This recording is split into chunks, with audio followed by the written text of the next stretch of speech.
Hi everyone. So today I'm going to be completing the questionnaire of Timur Protsky, who's head of the Archetype Center, a group based in Kaliningrad, which practices what they call modern socionics. So this is a different socionics group to the World Socionics Society. They have a rather different approach to socionics to us. I think perhaps rather different definitions, a slightly different process. They prefer a video questionnaire rather than an interview methodology. So what I like to do is means of outreach is to go through their process, see what I get typed in their approach to socionics, see if we can compare and contrast and create more of a dialogue. We've had a couple of our members already go through this process, leading to quite some interesting results.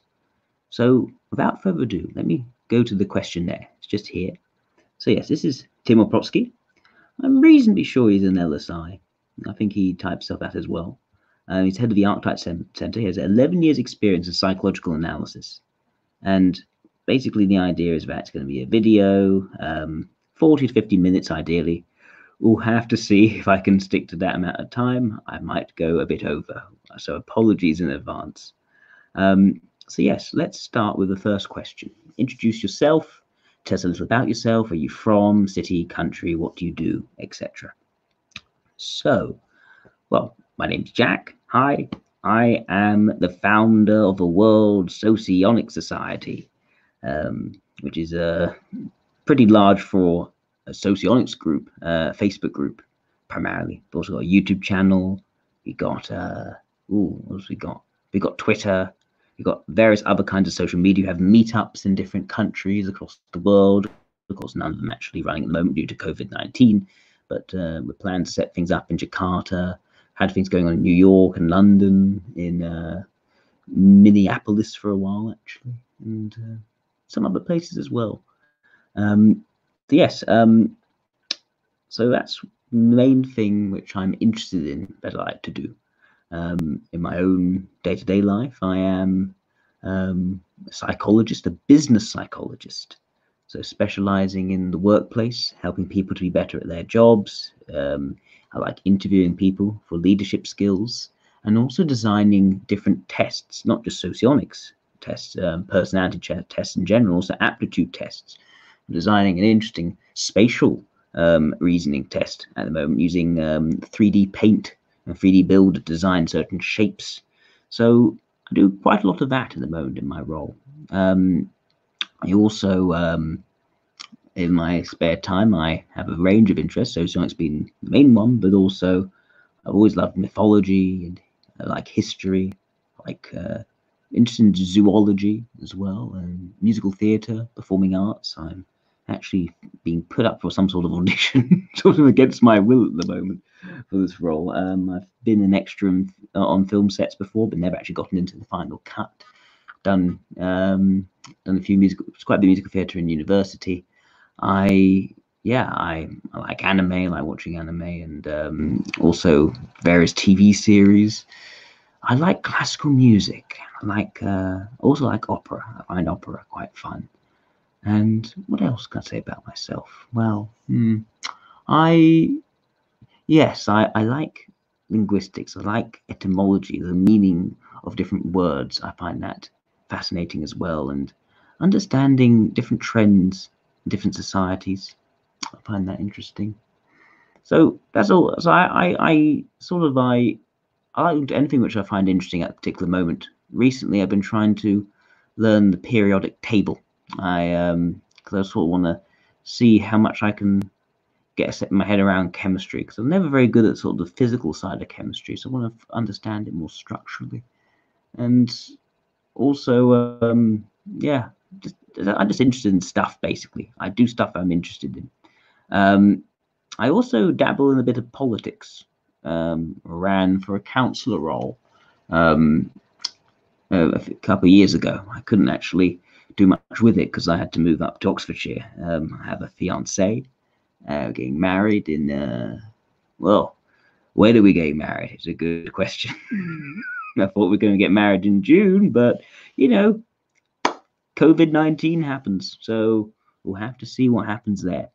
So yes, where am I from? I am from initially London. Born in London, bred in London. Spent a little bit of time in Manchester, a little bit of time in Oxfordshire, but primarily in London. And at the moment, I'm in Hertfordshire, which is just a bit outside of London. So I'm very much a Londoner, although I often find myself at odds with your classic kind of Londoner, I guess. I don't know. It's interesting. So yeah, so I do stuff I find interesting. Question 2 now. What is question 2? So question 2 is about giving the definition of the following terms. At least one sentence for each point. Oh goodness, at least one sentence. So, well, let's start with order. So order there's different ways of looking at order. So the most common usage is the idea of some sort of imposition of will to bring things into alignment in some way. You can give orders, give commands, often barked commands to get people to line up.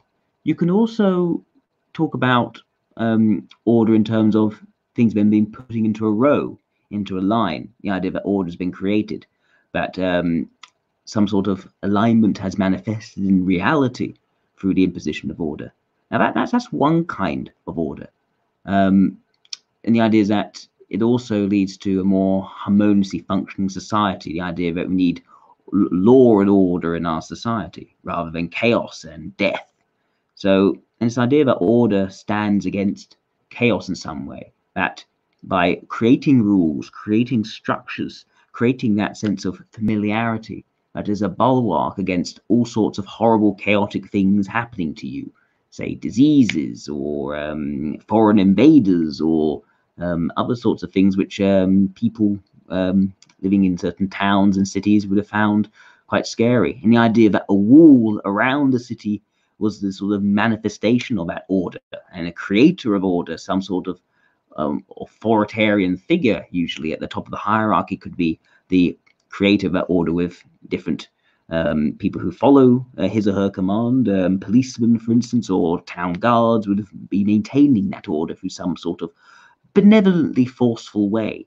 Now, that's one kind of order. There's another kind of order which doesn't need force to be applied, and that is a sense of natural order, a sense of order which doesn't require any imposition of will.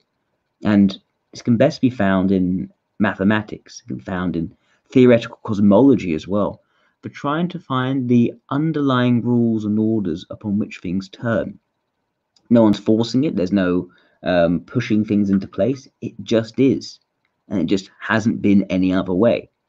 It's been based on something which is very refined, very almost mathematically predictable, and there's a certain beauty and harmony in that kind of order.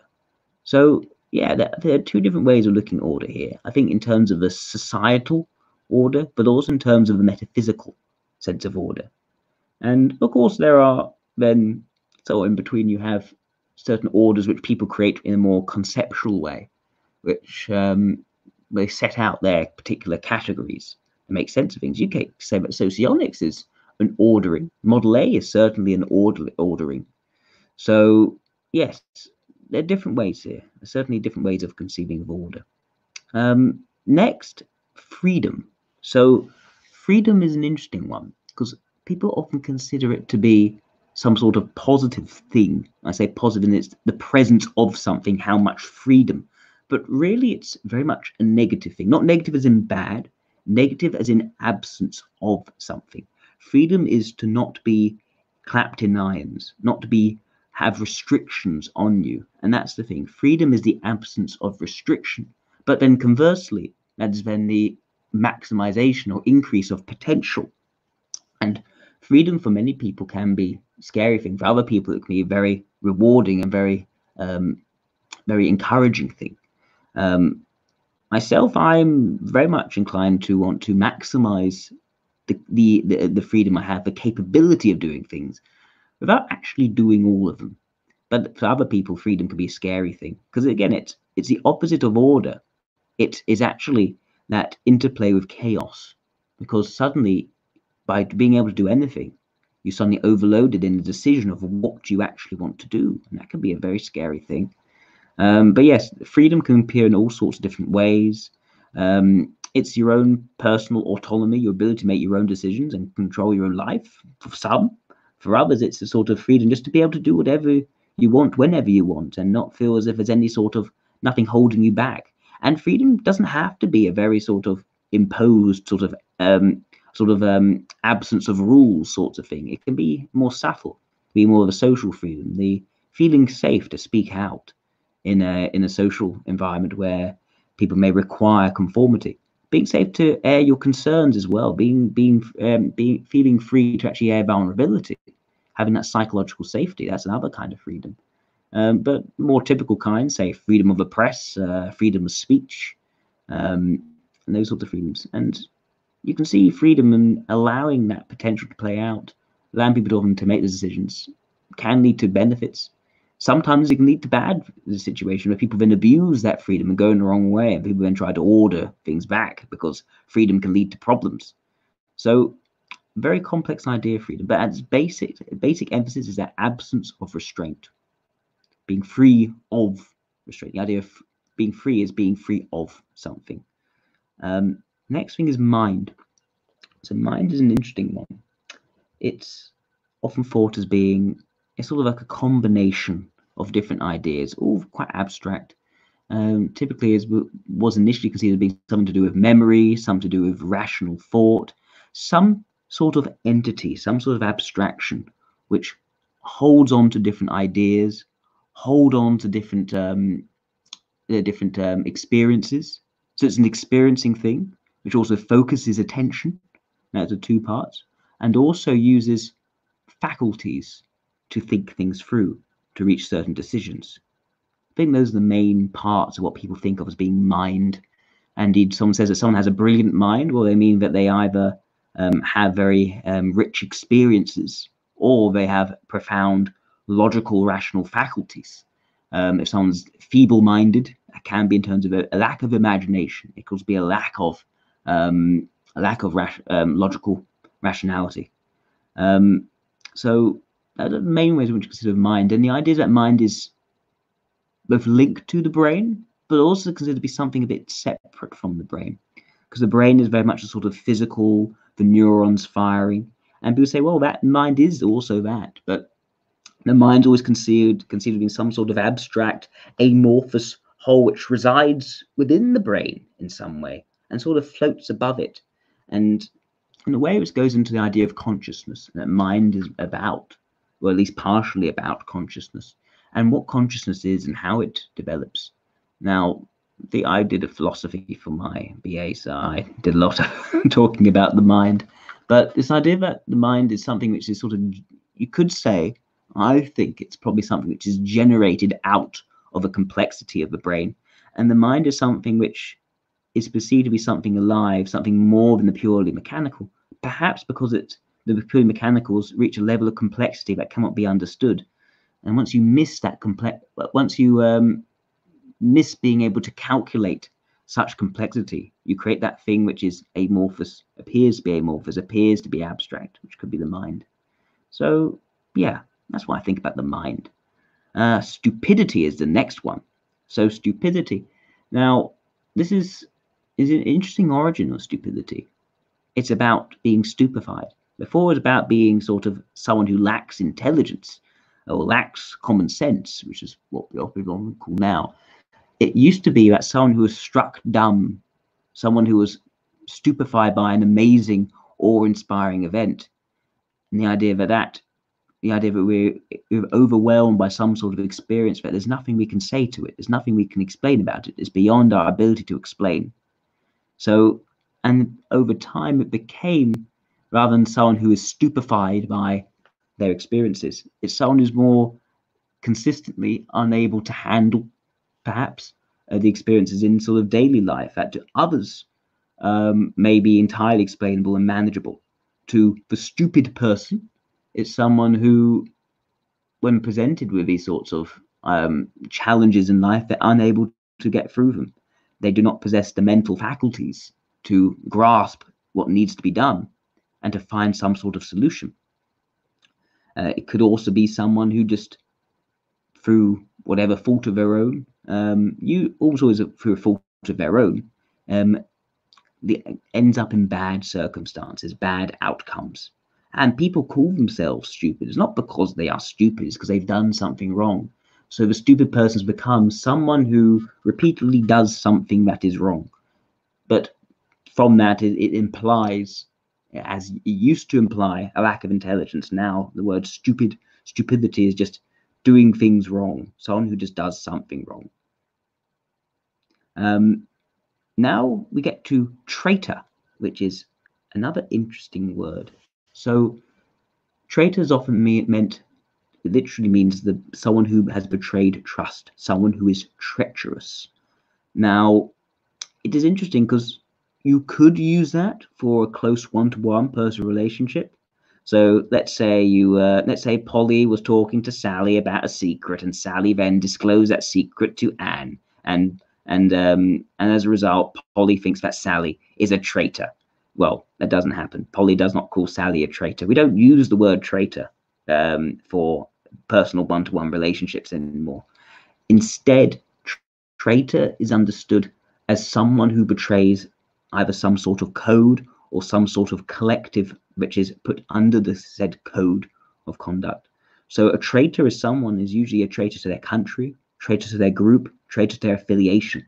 It's become far less of a one-to-one thing. Even it could be that. It's become more about someone who a group has placed trust in because they have declared themselves to be committed to certain codes, certain rules, and they've gone and they've broken those rules or acted against the interests of a said group. Then the group can call that person the traitor, and they can then burn them at the stake or exile them or whatever else. And it's interesting that being a traitor, having treachery, is seen as being the worst of all of the sins, at least according to Dante Alighieri. Treachery was the last circle of hell. It was the one which was frozen over, where people were stuck in the ice. You had the worst of all traitors, Judas. Interesting here, he was a traitor in terms of a one-to-one relationship, but also, I guess, to God by Christian theology, that he betrayed God. So the worst of treachery, but still a personal relationship treachery, but we don't use it that way anymore. But he was so sunk under the ice you couldn't even see him. I think that was no, that's not right. Sorry, it wasn't sunk under the ice. He was being chewed on by Satan in the ice. Yes, that's what happened. He was being chewed on by Satan with Satan's 3 mouths. Yes. So that's traitor. I never called someone a traitor. I'm not inclined to think that way, but I know that this is how it's defined and other ways in which it can be defined. I should say the same for certain kinds of order and other words here. I like freedom, though, and mind. And I think I can be pretty stupid at times, too. Morality. So, morality is the next word. And this is an interesting one because I did a for my dissertation, I actually wrote about morality and its linking up to type. So I have a nuanced view on this. I think that morality can be conceived in different ways. The main ways can be more of ways within ways, I could say. At the most basic level, I say basic level, the sort of level where people don't really think about morality, tend to call morality. People say, oh, it's good and it's bad. Morality is good and bad. And what is good and bad? Well, if I feel something's bad, it's bad. If I feel something's good, it's good. So that's one way of thinking of morality, a sort of emotional way, where you just follow the pangs of one's heart about something. But I was more interested in the sort of morality where it's more about logically thinking out what is right and what is wrong. So different ways of doing that.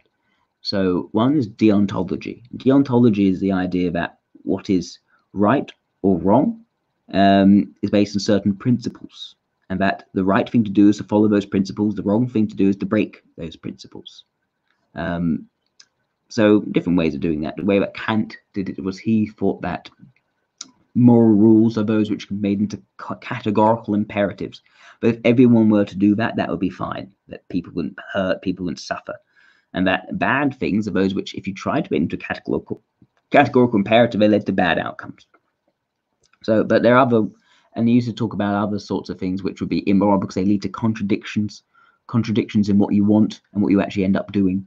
So yeah, that's one way of thinking morality in terms of a sort of coded basis of certain principles and their contradiction. Another way is consequentialism, different ways of viewing consequentialism, different ways of viewing deontology. You see deontology being a bit like the Ten Commandments are pretty deontological if you think about it. And that would be a coded kind of morality, a rules-based kind of morality. When you get to consequentialism, it's purely about what is the outcome of this. Is it maximizing good, or is it leading to bad? Is it, or just reducing the amount of good, you could say. And if you go to, say, Jeremy Bentham, you have hedonic calculus, where you can actually calculate and add up a number of good points and number of bad points to figure out whether a decision is good or bad. And the idea of good or bad points for him was about pleasure, maximizing pleasure. So if there's more pleasure, then it's a good thing. If it's less pleasure, it's probably not the best option. There are other options which can maximize pleasure better. And then you have to weigh up different kinds of pleasures. Like, is it sort of base pleasures? Say base pleasures, I mean the sort of pleasures where, say, you are putting your toes into warm water and enjoying the sensation, which I do like to indulge in from time to time. But also supposedly the higher pleasures. And the higher pleasures, supposedly the ones of intellect and reason and meaning and purpose and self-improvement and growth and self-actualization and all these other words which are thought to be higher pleasures, as it were. I think it's good to have a mix of pleasures, personally. I like what's the word? I like a pick and mix pleasure. But yes, and then there's always sort of arbitrary rulings over which pleasures go over where, and eventually just boils down to personal opinion.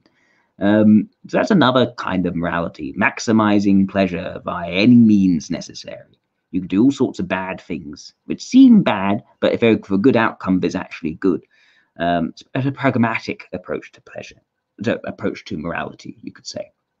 And another and probably more interesting view is one of Aristotle, which goes into virtue ethics. And personally, I think this one has a great deal of potential in socionics. The idea that there's certain virtues, certain good ways of being, say being generous, being courageous, being someone who is also proud, but having a golden mean, not being a huge braggart, but at the same time not being so lacking in pride that you debase yourself. And finding sort of golden means in between. And I thought about this in terms of socionics, and you could even see the information metabolism elements as representing certain virtues, certain good behaviors, as it were, and that these could then come together in a socion, in a society, to so that if no individual person has all the virtues, you can have someone else who has virtues that you don't have, and you can sort of admire each other and get better at it through mutual learning, you could say. I think that is an account of morality which could apply most well into socionics. I find that one perhaps the most interesting. Although in terms of what I personally do in my life, I find I end up thinking more deontologically, but I kind of balance it a bit with the consequentialism. I try to find a deontology which doesn't run too much against the consequentialism, because otherwise I find that deontology is not very sustainable. Yes, so now we get to God. So God is another interesting word. Now, God actually comes from this idea of that which is invoked, that which is called upon. And that's an important thing. God is not a self-identified thing. God is identified by others to something. Other people identify the God, because that's the thing which they call upon.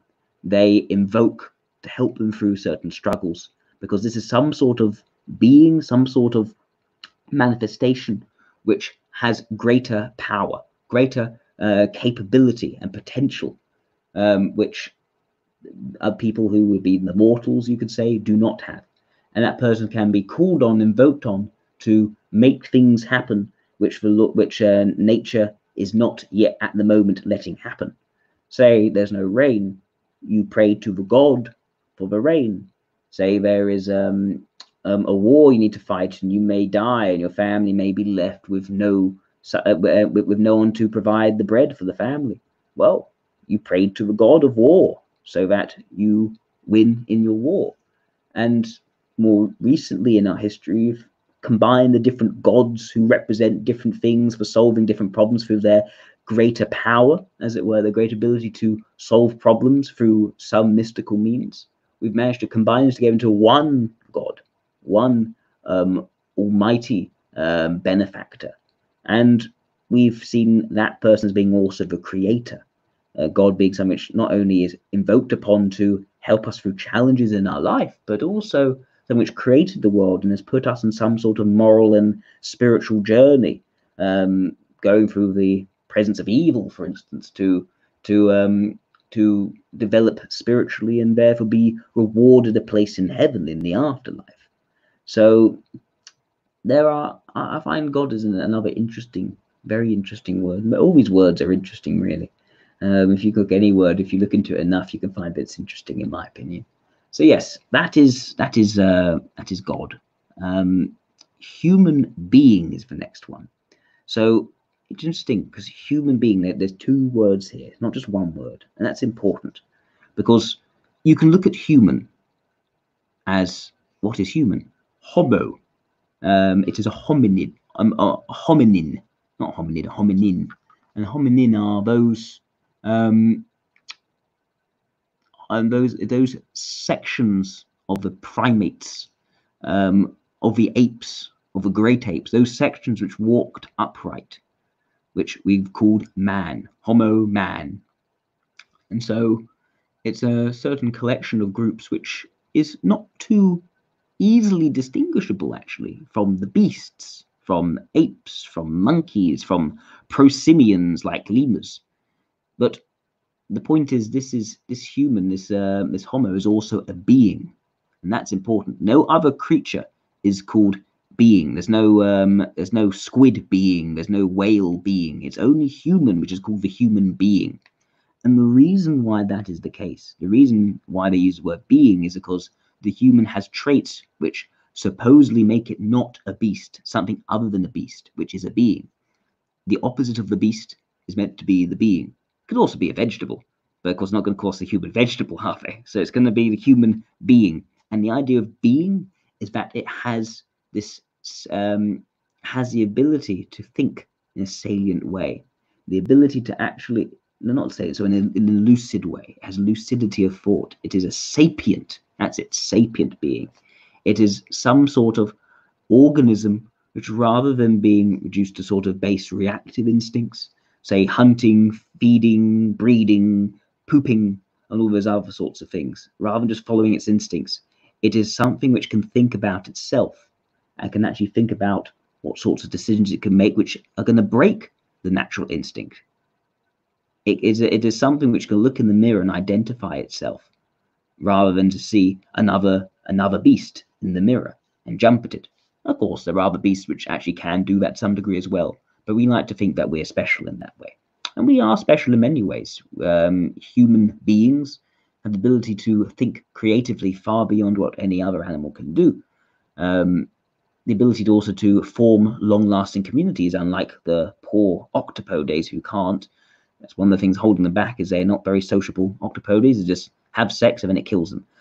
But for human beings, we have formed society to actually share knowledge, to share ideas, new ways of looking at things, new ways of building things and making things better, and ordering our environment in a way which is successful and sustainable for the long term. And we have religion, we have faith, we have beliefs which are actually less rational than those animals, those beasts which just respond to their environments.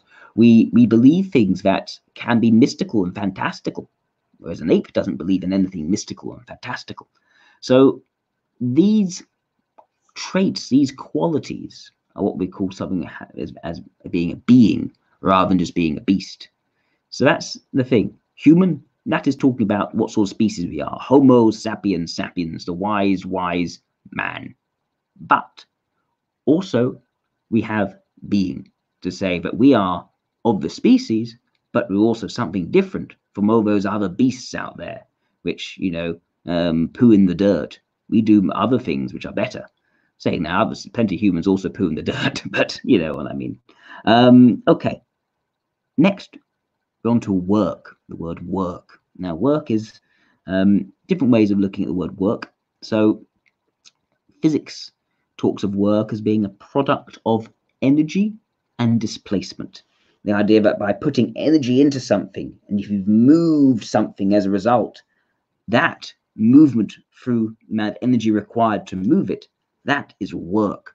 And people think of work in in many specific manifestations of that. There's always a sense of putting energy or effort into something for some sort of purpose, some sort of change in the environment. The idea is being a desired change, something which you want to happen rather than an accident. You can put a lot of energy into something which is an accident or a bad thing. You could, you wouldn't call that work.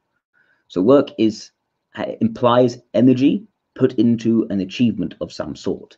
And some kinds of work can also be seen as laborious or drudgerous, an unwanted sacrifice. But other people see work as a very rewarding thing, work which leads to some sort of outcome which you find very pleasing. And some people, some personality types, actually feel that things aren't really to be savored and enjoyed unless you've worked for it. So work be seen in a negative way, the laborious thing, or I have to really work, that's a strain and the bother, why can't things come easily? Or you can look at it in terms of, oh, work is something which gives things that meaning. So yeah, that's work. And finally, we come to boring person, the words boring person. Now, I'm assuming, for the sake of brevity, brevity, oh my goodness, brevity, I'm assuming that this is not someone who digs. This is not a member of the Boring Company. Was it? I think it was actually. It wasn't Elon Musk. Is that the Boring Company? No. Okay. I'm assuming it's not someone trying to dig anywhere. I'm assuming it is someone, a person, who creates the feeling of boredom. Right. Now, what is boredom? So boredom is that level of familiarity where it's no longer soothing, but it feels stagnant. It's where it takes you back to that order and chaos distinction. It's a very Jordan Petersonian sort of distinction, that you need a little bit of chaos in order, otherwise it becomes too stagnant, too restrictive. Well, another side of that is when something is too familiar, you feel there's no change, there's no stimulation for your brain, things start to feel dull, and your brain looks for more stimulation, something new, something interesting. So what a boring person is someone who is bringing you things you've already seen before, and those things are not providing, the familiarity that brings nostalgia. It's the familiarity which you don't want. It's a familiarity which you've seen many, many times before, you'd rather not see again. When a boring person is called a boring person because there's a subversion of what you really like or want from a social experience, a negative subversion, a disappointment, as it were. A boring person is a disappointment. Because when you go to socialize, when you meet people, new people, you want to be exposed to new ideas. You want to be exposed to new experiences from people who can entertain you, who can put things in your mind you hadn't considered before, or can tell you about their experiences, maybe very, very interesting. Now, a boring person is someone who's not doing that. You go to a social event and they are not giving you those fun, exciting, or interesting experiences. They're giving you stuff you've seen so many times before, you're actually trying to escape from them and going to socialize as a means of doing that. So they carry that disappointment, and we call them boring because, in a way, we're disappointed. We're disappointed we haven't been exposed to people who have something new or interesting to say. So that is the boring person. Others can also say that it's about the way in which they speak. There are two ways of viewing, actually. Not just a lack of interesting things to say or novelty, but also a lack of charisma, a lack of energy in the way in which they come across. a lack of doing things which gets the heart racing, as it were. That's also carries a sense of chaos, but a different kind of chaos. And a boring person sometimes speaks very dull, and there's very little variation in what they say. For instance, that could also be boring, very matter of fact, very much just to what you expected. Yeah, boring. So yeah, that's what I think about the boring person. What someone calls a boring person. Now, I do not actually find many boring people. I find people who find people boring. I personally do not find boring people, because I think if you get to know people better, you can find plenty of interesting stuff going along. Even the idea that they would be boring to people is in and of itself an interesting thing to explore. That's what I personally think. So, this is why I get into psychology. Let's move on to some of these other questions. So, let's go to question 3. Is there a need for censorship? What kind of information should be limited or restricted in the media? Now, this is a question which I've asked myself quite a bit. I know where my biases lean. My biases lean towards freedom of information. People being able to say pretty much anything, being okay with saying that, and also the idea of all this information we have, the things we keep private. I've always been a very public person. That's why I'm doing a live stream right now. I've been very happy airing my dirty laundry for all people to see, because I think that some of the pongs and smells could actually be interesting for people. And I've always been someone who's been very happy to share whatever is part of me. I've always been very open in that regard. I never had trouble with it. But I know that there are plenty of people who do have problems with their personal things being shared out in the media, in other environments. And that's led me to consider, is complete freedom, where people could find out whatever they want and share anything they want about you, is that okay? There's also a question of telling lies, libel, for instance, using false information to create a damaging environment for others. And is that meant to be allowed? Could malicious intent, could the desire to create harm for others, should that be allowed to play out in a society? And that's another question which I've considered. At the moment, we do have libel laws. Most countries do have libel laws. And I'm thinking that there could be a lot more suffering if you allow people to speak freely in a way which is deliberately wrong. And I think that is maybe a satisfactory compromise. If people are speaking deliberately wrong to cause harm, as long as you can establish that's the case, that could be a good reason to censor what they're saying, to prevent them from saying that particular thing. There's also the speech which, if believed in that moment, could lead to immediate death. Like, for instance, fire, fire, then there's a stampede and someone gets squished to death. So that could also be something which you may want to censor just to save life and limb.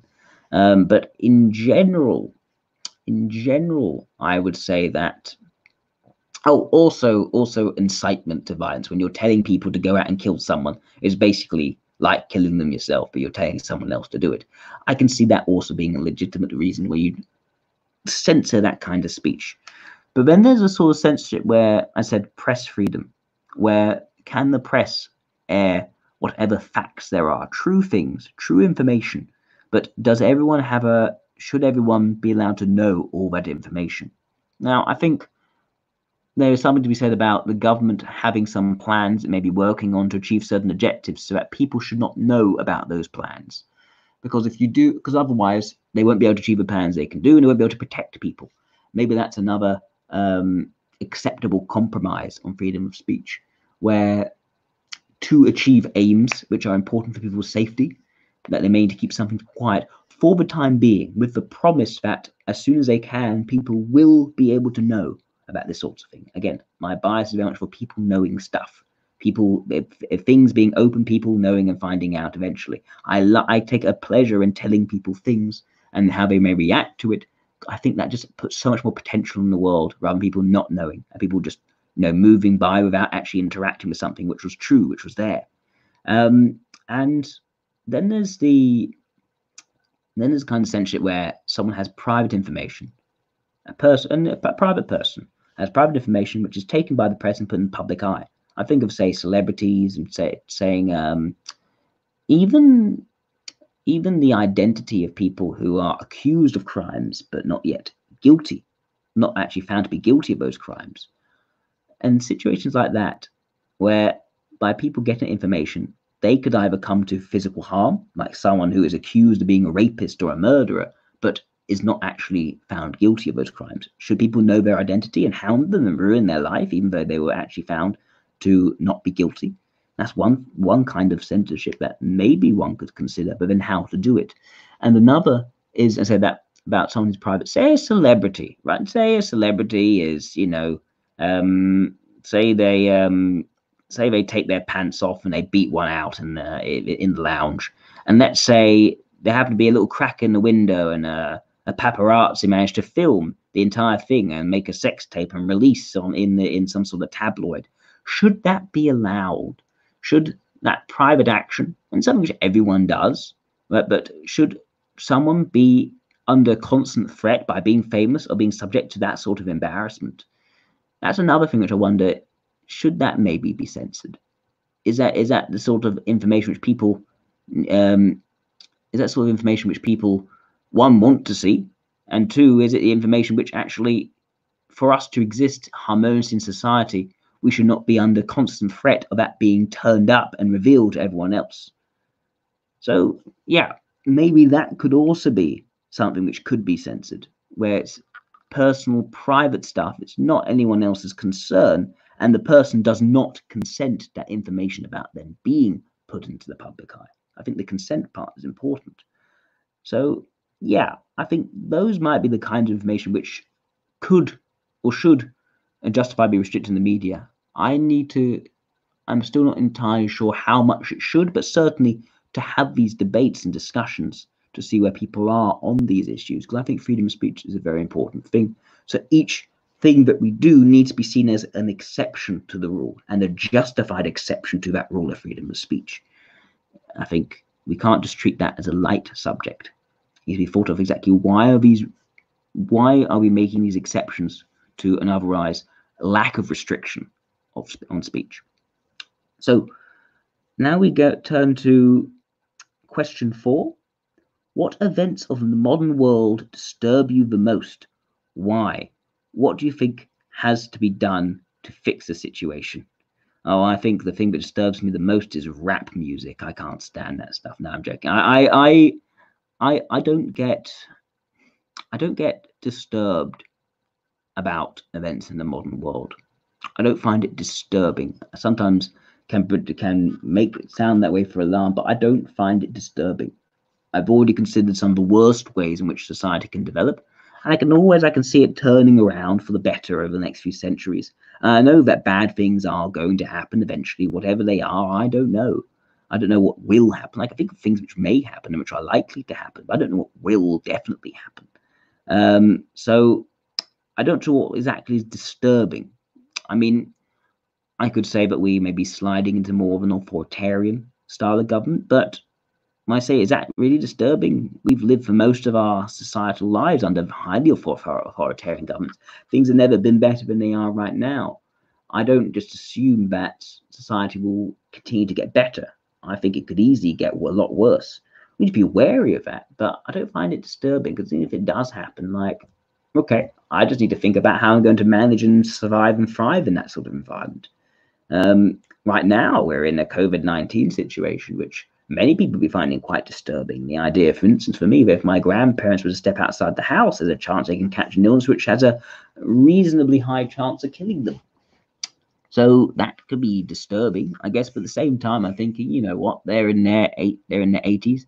They live far longer than most other people in societal history. Back in the Roman era, if you're 40 years old, you're thought to be an old man. So in terms of perspective, I don't find a lot very disturbing. I find it sad if my grandparents were to pop their clogs. At the same time, I know that I'm lucky to even have all 4 grandparents who are in their 80s. Not many people who can claim to do that. My fiance can't make that claim, certainly.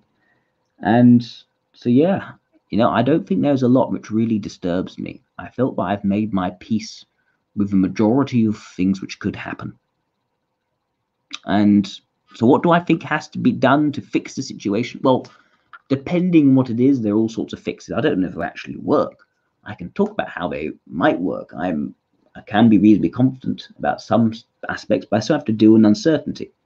The most present disturbing thing, right, for most people, doesn't disturb me, but the most present thing which I think needs to be thought about and something needs to be fixed for society to carry on working, if society working is an important thing, that would be solving the COVID-19 situation. Now, I do respect what Sweden is doing, in that it isn't clamping down and everything and disrupting the economic environment any more than is absolutely necessary.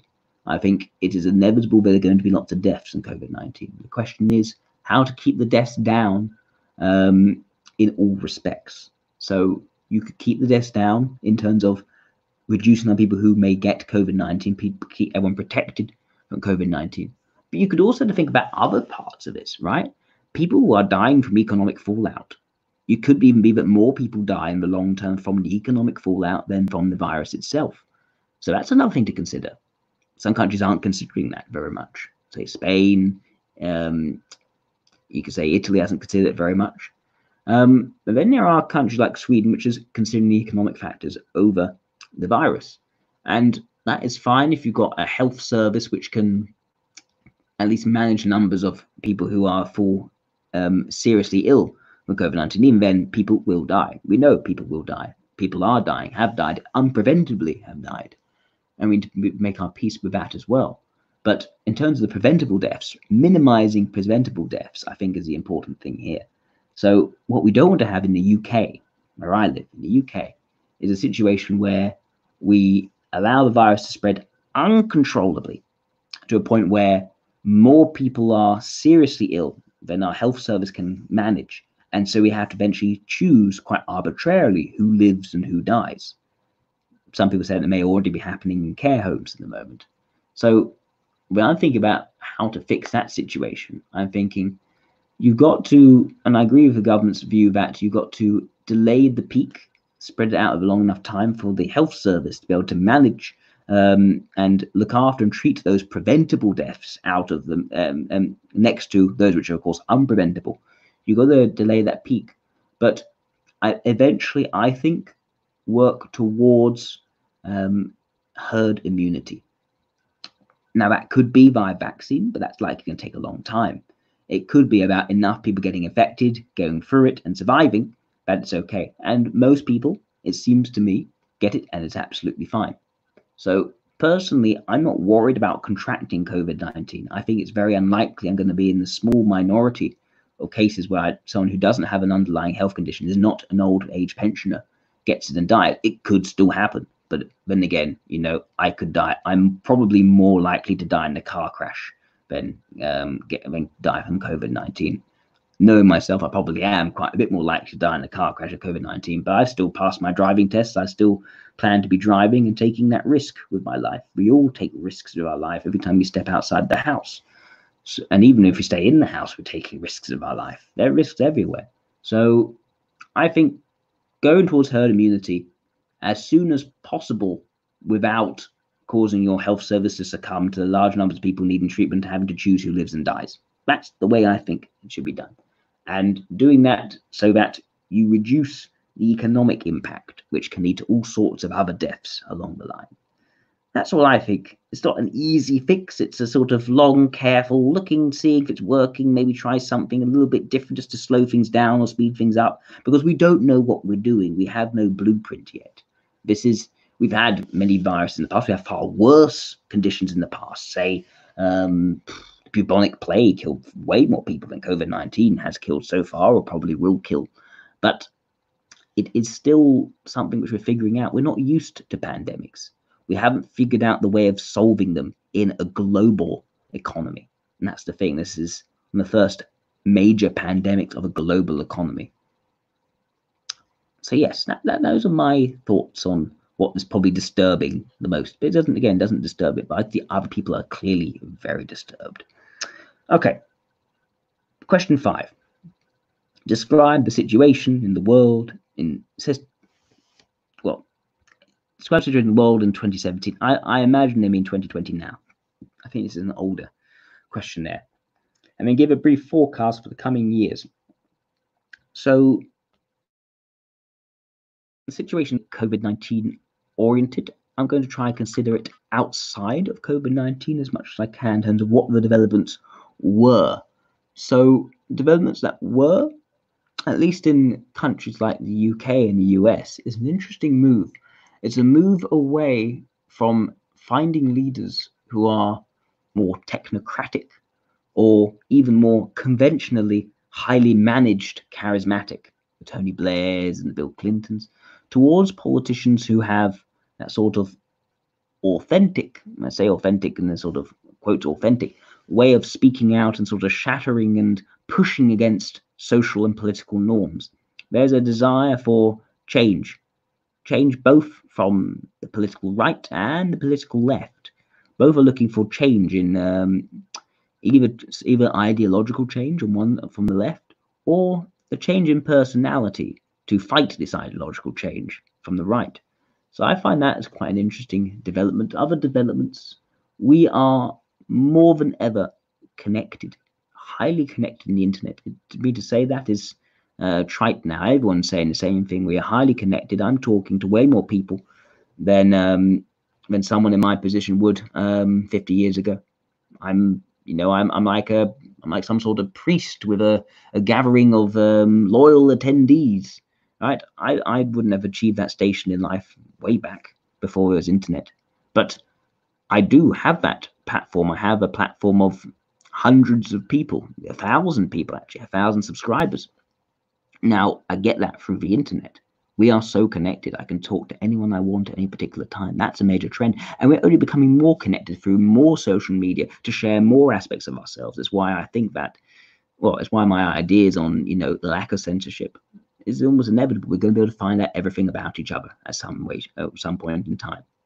So that's why I see we're becoming highly connected. But at the same time, we're also going through trouble in adjusting to those changes. Big, major changes, major differences in our world. This progressivism, which is changing a lot, we're having trouble adjusting to that. And we could also be losing certain parts of value which we once had. We may be almost too willing to move forward without looking back and seeing what we may be missing. Certainly, there's been less of an emphasis on the family. There's been less of an emphasis on the local community, because now we don't see ourselves belonging to any particular community. We are denizens of the great internet, which includes everyone everywhere. And that's part of a general trend, a sort of broadening of our circle of belonging, from down to just the smallest group in a cave, all the way up to a local town or village, up towards a nation or country or an empire, to a global community, which we're in now. That's new. We've never been part of a global community before. And we're still navigating what that means. And we are, and I say we could be leaving behind some of the important part of the local, because the problem of the global community is that you can't get that day-to-day immediate support. You can't also naturally guarantee the support of the global community for all your individual specific problems, because the more removed people are from you, the less they know about you, the less they are even tied to you based on, for instance, things like family, like blood. And family is something which has been a very sustainable and important part. Marriage as well, an important organized way of bringing two people together. Things like this are being moved away from, happening perhaps less often now. And the emphasis of family, well, now if you have your older grandparent, you can send them off to a care home, where the government seems to be letting them die at the moment for COVID-19. So there are erosions and developments at the same time. You can say that every point in time has been erosions and developments, but these are the erosions I'm seeing and the developments I'm seeing. The question is, where will things go? Where will it go? I don't know where it will go. I'm not sure. It could go one way. It could go a completely different way. Maybe we'll be, I don't know, brains in vats by the end of this, because we've uploaded ourselves to the internet. Or maybe we don't go for a continuous progression of technology and progressive values. Maybe instead we undergo some sort of societal decline. I like the projections of Oswald Spengler. I think he had some very interesting insights. He compared the development of Western society with that of Roman, classical Roman society, and how in the space of 100 years, once the Roman Republic had reached almost the apex of its might, its power, it degraded internally and it fell apart. It lost its vestiges of a democracy, well, a republic rather than democracy, vestiges of a republic, and became a dictatorship. An emperor is a glorified dictator. An empire is a dictatorship. So it became a dictatorship. And I wonder if, at least the projections of the augurations of the augury of Oswald Spengler is that we will end up becoming some sort of dictatorship, probably led by the US, could be by China. China's already pretty much there in terms of a dictatorship part, which could then conquer the rest of the world. That war would come back. We thought we'd seen the end of war. Nah, war could always come back. There's no reason why the way things are so nice now, they can't become something a lot darker in the future. And I think we'll then come back because being light again. I think we go through phases and shifts. But I'm not sure exactly which way we're actually going to go. We could end up like highly what's the word? We could achieve singularity and become sort of robo-cyborg people in the internet. Or we could end up as some sort of futuristic empire. Maybe technology will carry on increasing. Maybe have some sort of huge war, at which point we won't be able to use technology. We'll be post-apocalyptic, sort of like in Mortal Engines, where we can't use the technology anymore. But I think for the moment at least, I think technology will continue to advance and grow. And I think that it makes sense, at least from what we're seeing, that perhaps culture may be degrading over time as technology increases. That's what Spengler thought. I can see that happening. I can see how, for instance, I say rap music. I don't think it's very good music compared to classical music. I'm sorry. I think old-fashioned art and old-fashioned stuff like that it brings something of more. It's more beautiful for me. It's more satisfying to listen to and indulge, as I find the more sort of modern stuff, depends what it is. Like I like music from the 50s, a bit of an old fogey. I really like 50s music. I also like the 80s. I thought the 70s was not too impressive. 90s was sort of, yeah, it doesn't take itself seriously. That's okay. But music since I've had trouble relating to. I've had trouble enjoying, listening to and enjoying. And I wonder if maybe this is some sort of deterioration of culture as technology increases. So in terms of the predictions, and not my own prediction, as I say, this is Oswald Spengler's prediction.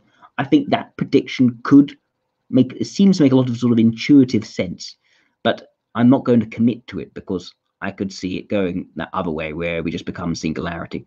And to be fair, actually, maybe that's also the same thing, just a different way. Instead of having some sort of big empire and we lose our democracy, we lose our sense of freedom of speech, our own will, our sense of individual, and we just subservience to the great God Emperor, whatever it is, the Warhammer 50,000 style, you could say. Instead of that, we, being a singularity and being almost losing our biological nature and losing the ability to experience real quality anymore. And it's just noughts and ones. Maybe that is also a degradation of culture for the increase of technology. So maybe it all leads to the same road. I don't know, but it sounds pretty cool anyway. Question 6. Right, question 6. No, hang on. I'm able to share my screen anymore? What happened to my screen? I'm sharing my screen again. Come on. Share the screen. What's happening? Yes. There we go. Question 6 is, what trends in society of your country do you see? I think I sort of answered that question. Specifically for the UK, I think it's following very much the Western trend.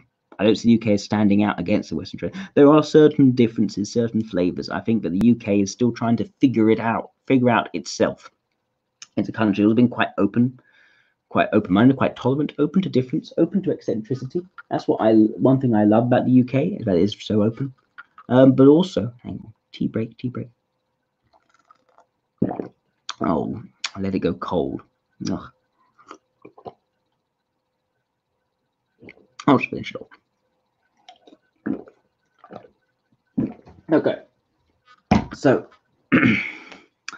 yes, I think that the UK's its peculiarities, it's still trying to figure itself out. It doesn't have any sort of strong culturally accepted credo or rules or structures. It's sort of an embedded culture. It's sort of an embedded understanding that isn't very well articulated. But that's fine. I think that's more natural, organic, and I actually prefer aspects of that. But I can also see problems.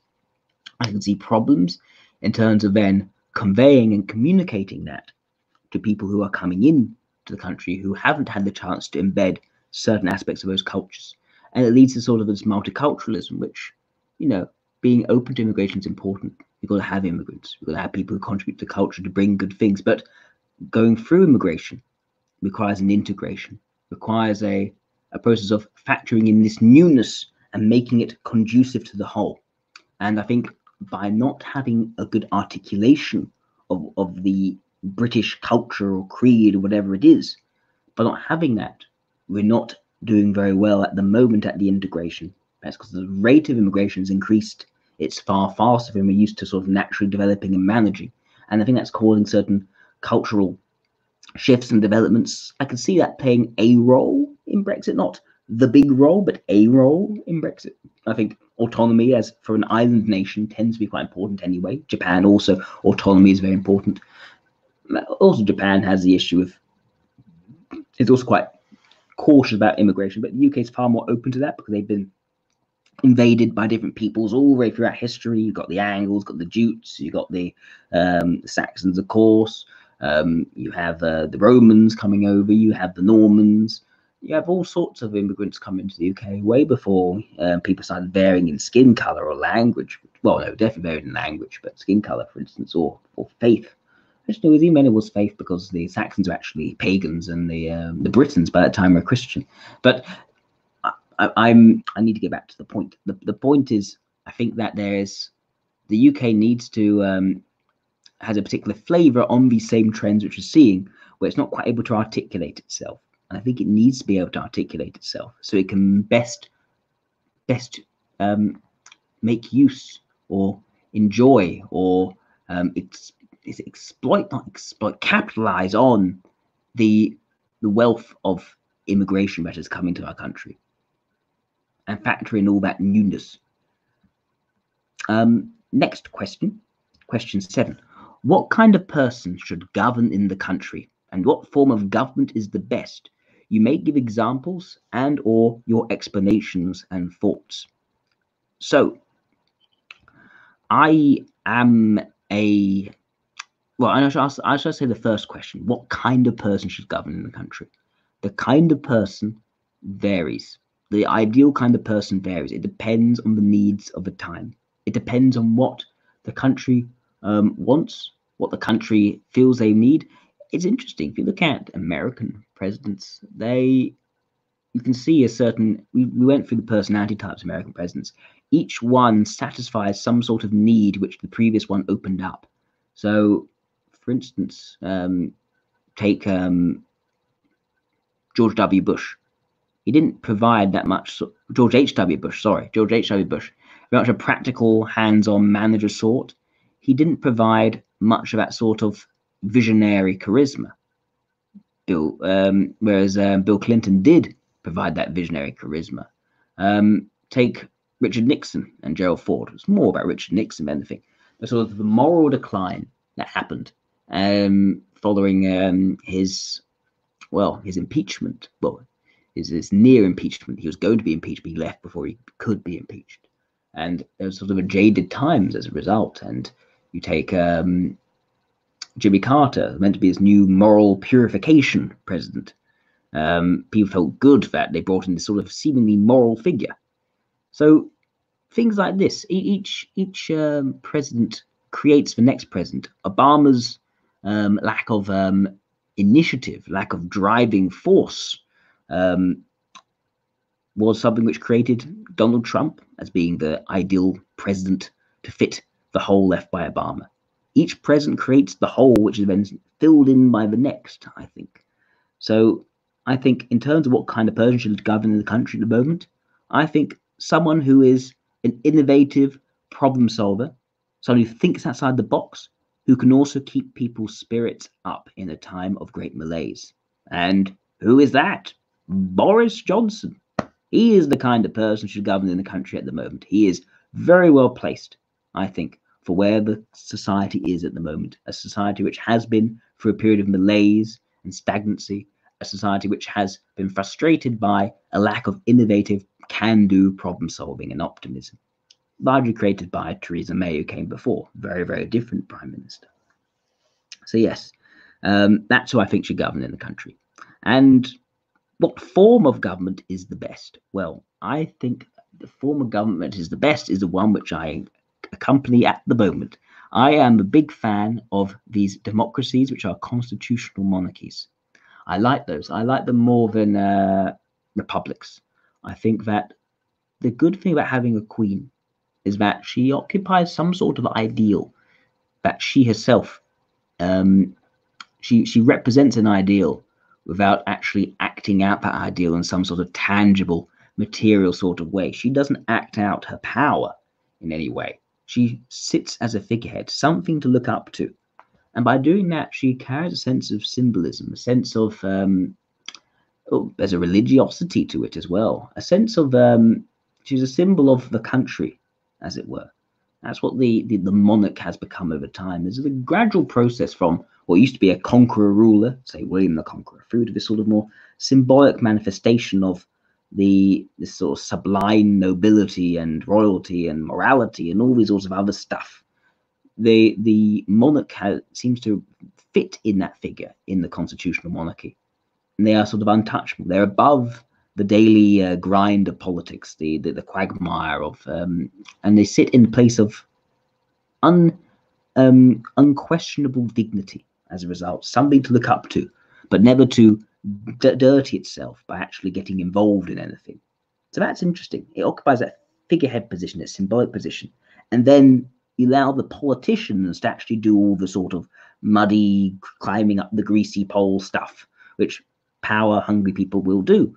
And you can't have a system which doesn't allow there to be power-hungry people with something to climb up to. You've got to have ambition be rewarded in the society, because otherwise they'll be left nothing to do, and they'll just start raising fields and killing people. Is what often ends up happening when you get to, say, the Republic, when no one can have too much power. Suddenly you have a situation where people start abusing it. Over time, it tends to unfold and unwind. So I think that the British political system makes good use of ambitions in the democracy. It has the democracy. You have a say. You have a vote. I think democracy is, as people say, the best of a bad bunch of ways of running a society. But I don't know. I think if you don't have that, what do you have? You have some sort of dictatorship, a benevolent dictatorship, a philosopher king, as it were, making all the decisions. The problem is we've seen philosopher kings. We've seen people who had certain ideologies for how the world should be, and given complete control over a country, they proceed to muck it up. They proceed to allow millions of people to die. So I wonder about the idea of a philosopher king, because who is going to be this philosopher king? Who decides who they are? And do they actually have the ability to handle the commitment of a country? I don't know. At least in a democracy, you can say, okay, that person, they're clearly failing at what they're doing. We can kick them out. So that's absolutely fine. So, yeah, I think democracy is a good thing. We probably should stick with the democracy side. And I think this way of doing democracy, which has aspects which are not democratic, I think, like having this queen, you can't remove the queen democratically. She is in a hereditary position. But the point is, by being hereditary, she knows she's hereditary. and she doesn't impose authority. Instead, she's there to serve as a figurehead of the sublime, of some sort of spirit of the country as a whole, which everyone looks up to and respects. And she's done a very good job of representing that by, doing very little in terms of politicking, but doing a lot in terms of going around and shaking hands at special events, usually with charities. Very good at that. And opening buildings and ships and other stuff like that. So I would say that that is perhaps the best form of government. It mixes lots of different parts together, which seem sort of contradictory, but actually satisfy all these different needs. And it comes together in this way which I think just seems to be sustainable. It's working so far. And not only is it working so far, I can see why it makes sense in terms of a symbolic way, in terms of this satisfying each of the principles which we actually think are actually important. The principle of, say, freedom came from the Anglo-Saxons. The being able, they actually used to vote in their king, the Anglo-Saxons. It's common law, the freedoms provided in common law. That's the first part. Then you have the sort of a Norman overseeing part, which also comes in, which I find interesting. But that's been relegated to symbolic majesty, as it were, which people look up to. People feel, yes, we have democratic power, but we are not able to decide everything in terms of what the country is. The country exists as something above us. We just simply operate within the country. I think there's something humbling about that. There's something which makes people, psychologically, it means people don't get too proud of their own democratic capability. I think with a republic, you lack that. You lack that that thing which is great to look up to. I guess the Americans they don't do it in the present. They can see the present is a fallible figure. They'd be very critical of the present. All the presidents going back, you criticize they were fallible, but they also were head of the state. So it was an interesting situation where they represented the state. They represented that majesty, but at the same time, they're very much acting foul of that majesty in many different situations. People have that malaise about Trump for that very reason, because he breaks social boundaries while also representing the majesty of the United States. United Kingdom, we don't have that problem. The king doesn't get the hands grubby in the politics, so they can't run afoul of the majesty. So it just works, and it also, I think, does make sense. In these different contradictions coming together, it creates an overall apparatus for, I think, a political functioning and for a political identity. It's a funny one. The British have always been very pragmatic. We've never been very consistent, but I think it's worked. And I know that I would have, when I was younger, devised a perfect system for everything to fit, for everything to, make sense based on certain commonalities, certain rules, like a Bill of Rights, the Constitution. But then I look at what the UK has done, and I think, is that actually going to be a good idea? I'm not sure. I'm humbled by the UK in that respect. I am. And it still has problems. It has problems articulating itself for that very reason. And we need to find ways of working around that. Articulate the underlying principles, our beliefs, our philosophies, making that a bit more coded, I think, a bit more clear for people who haven't grown up steeped in it. I'm a third to fourth generation from immigrants. Everyone from my family immigrated, Jewish family. So I've had the benefit of actually being growing up steeped in it. Also having a taste of, well, not a taste of quite big swallow of the Jewish side as well. So I can see both sides to the story. I think there is something there which needs to be worked on. But overall, I think this is the best political system at the moment, even despite being completely higgledy-piggledy. Right. Question 8. Tell us about the people around you. How can they be characterized? At the moment, no one is around me. I'm on my own on this couch. But I should say that at the moment, I'm living with the family of my mother-in-law to be, with my fiance's family. So they are very different from my actual family. They're a lot more chilled, a lot more laid back in many ways. They I say that they can be characterized, I'd say, by a certain down-to-earthness, a certain humility, a certain way of working which is putting in a bit of hard work to do things well, and sort of Delta.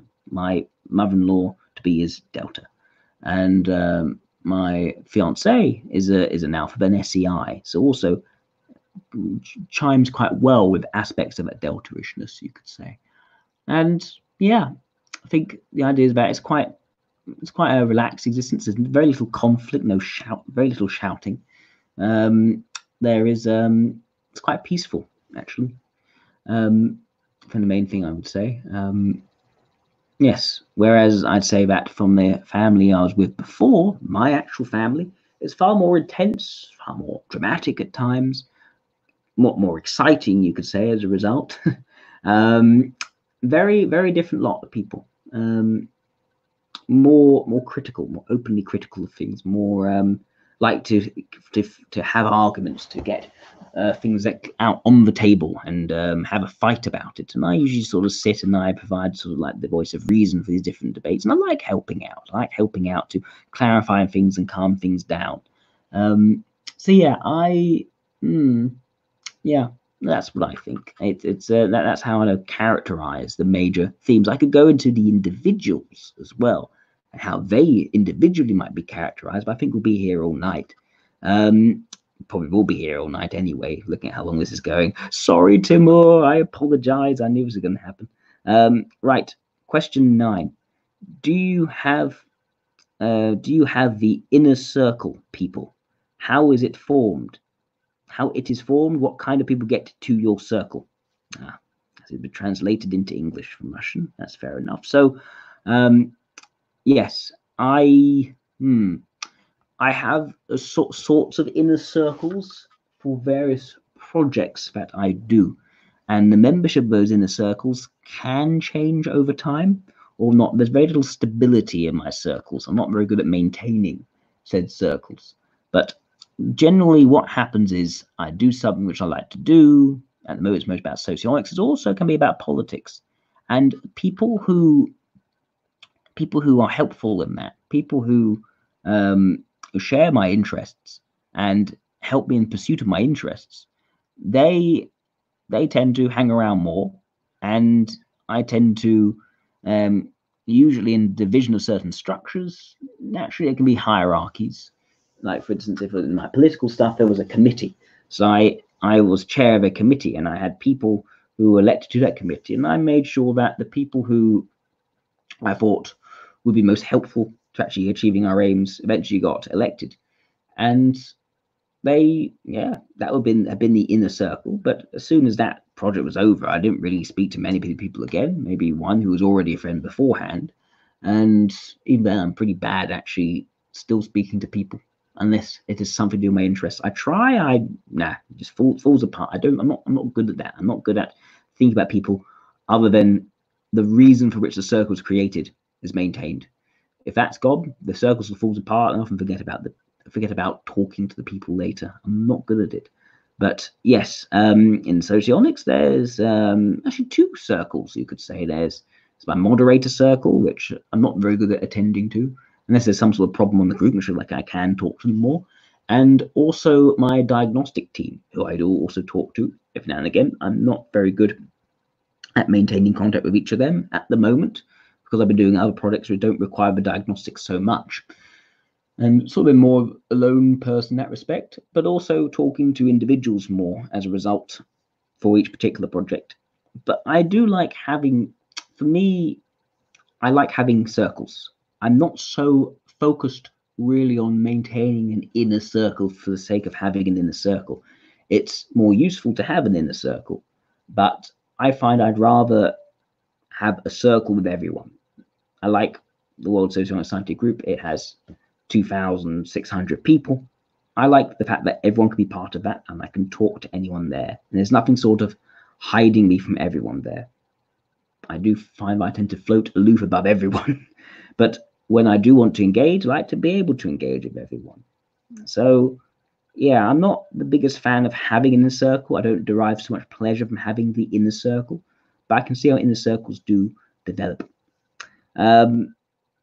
Question 10. Right. Right. Question 10 is this. Have you ever had real friends tell us about them. If not, then what kind of person could you call a real friend?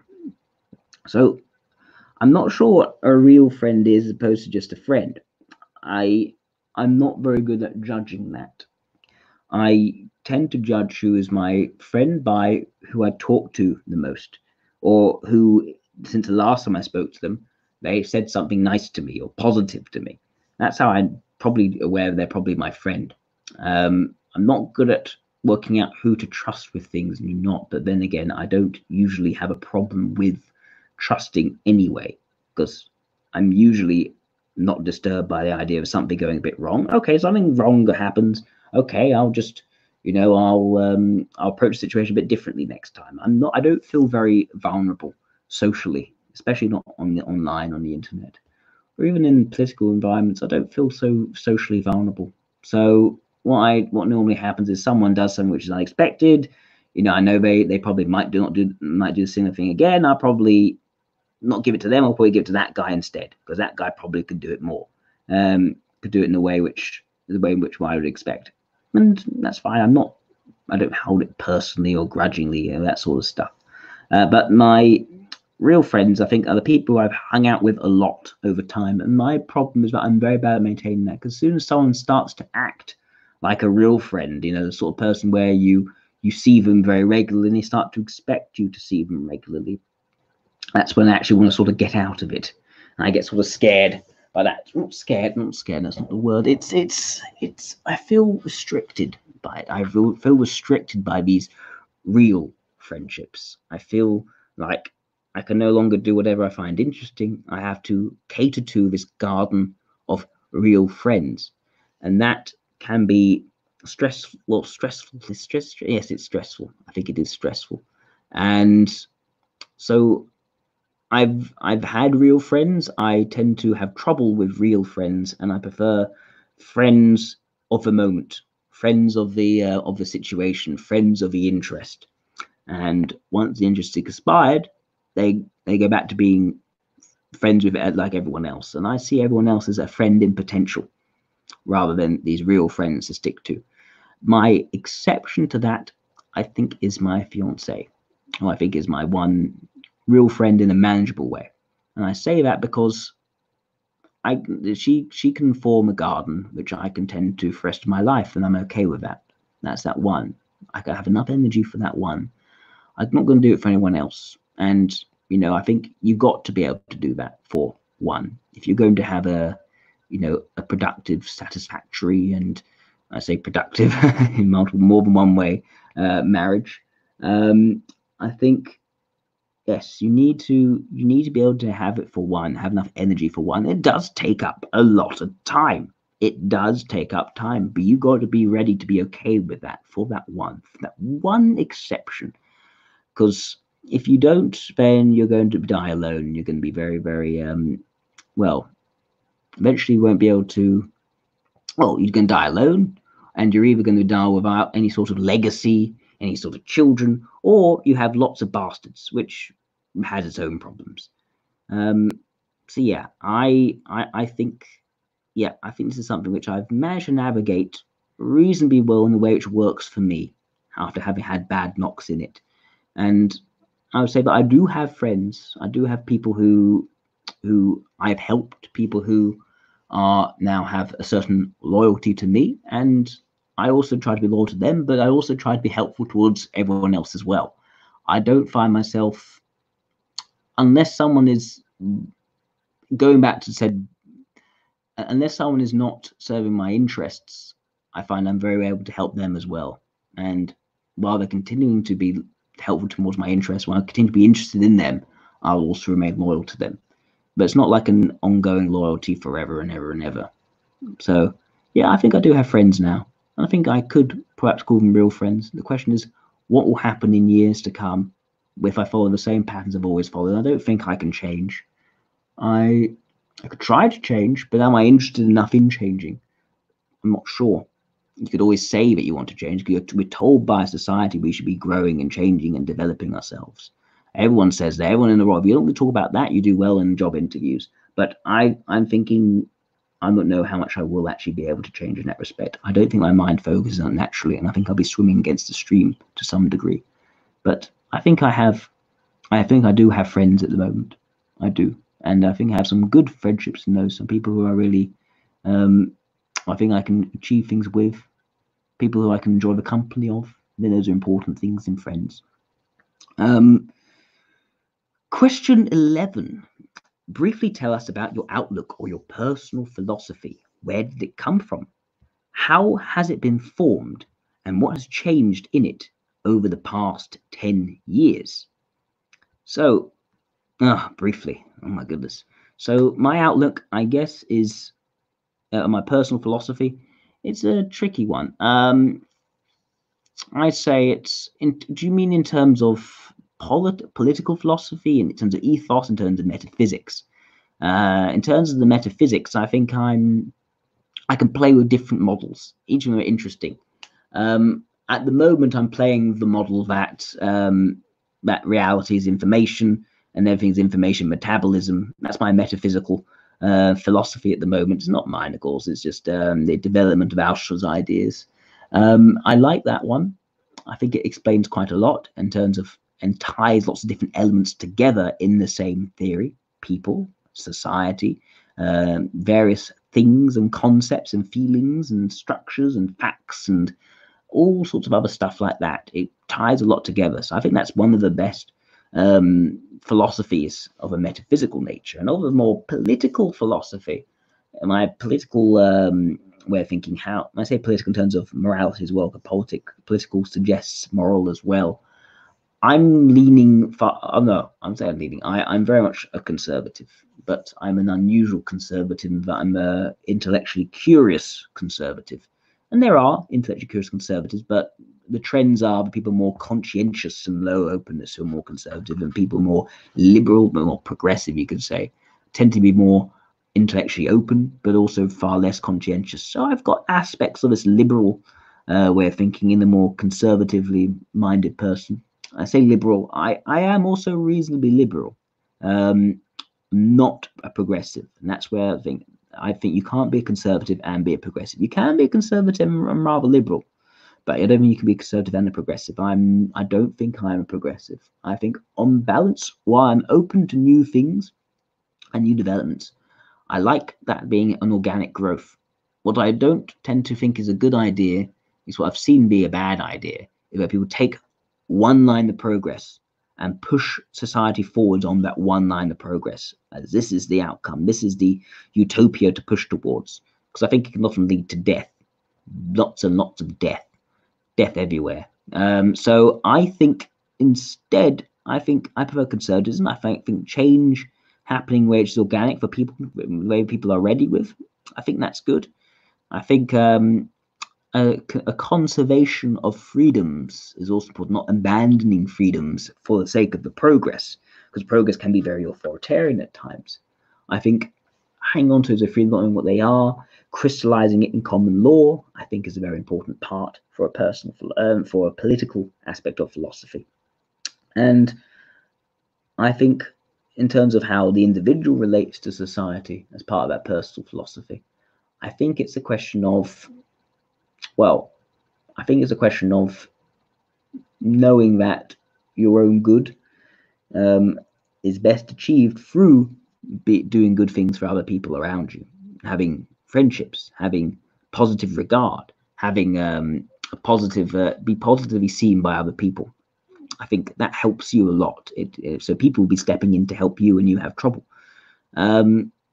So I've gone through major philosophical transformation over the last 10 years, since I was about 18, even before when I was 16, where I went through a period where I had great trouble with conventional morality. I questioned a lot of it. I wasn't sure what was right, what was wrong, because everything seemed to be hypocritical. Nothing seemed to make consistent sense. I didn't like that it was hypocritical. I didn't like that it didn't make consistent sense. I didn't like there were always exceptions. I didn't like that nothing seemed to make internal logical sense. No one could explain to me why something was good and why something was bad. It just was. and it seemed just all sort of emotional stuff, and it seemed to be holding people back from doing what they really wanted a lot of the time, which I also didn't like. So I went through periods and transformations of actually becoming more of some sort of egoistic anarchist. I went very Max Stirnerian, as it were, although I was quite a pitiful anarchic egoist, because I'm not sure I would actually survive very well in such an environment. But I did think of those ideas being perhaps the best ideas at the time, because I couldn't see a good rationale for the conventional, traditional morality we actually have around us at the moment. And it's only over time that I managed to find my peace with that. I managed to find my peace with the idea that there are social mores, and that morality is put together. It's not about personal right or wrong. You're never going to make sense of everything just by what each individual thinks is good or bad. You're not going to get anywhere. You just have to manage that and not get into trouble with people as a result. But what you can get is a sense of these social mores, these cultural norms which have evolved over time, these certain expectations and ways of viewing the world, these shared schema.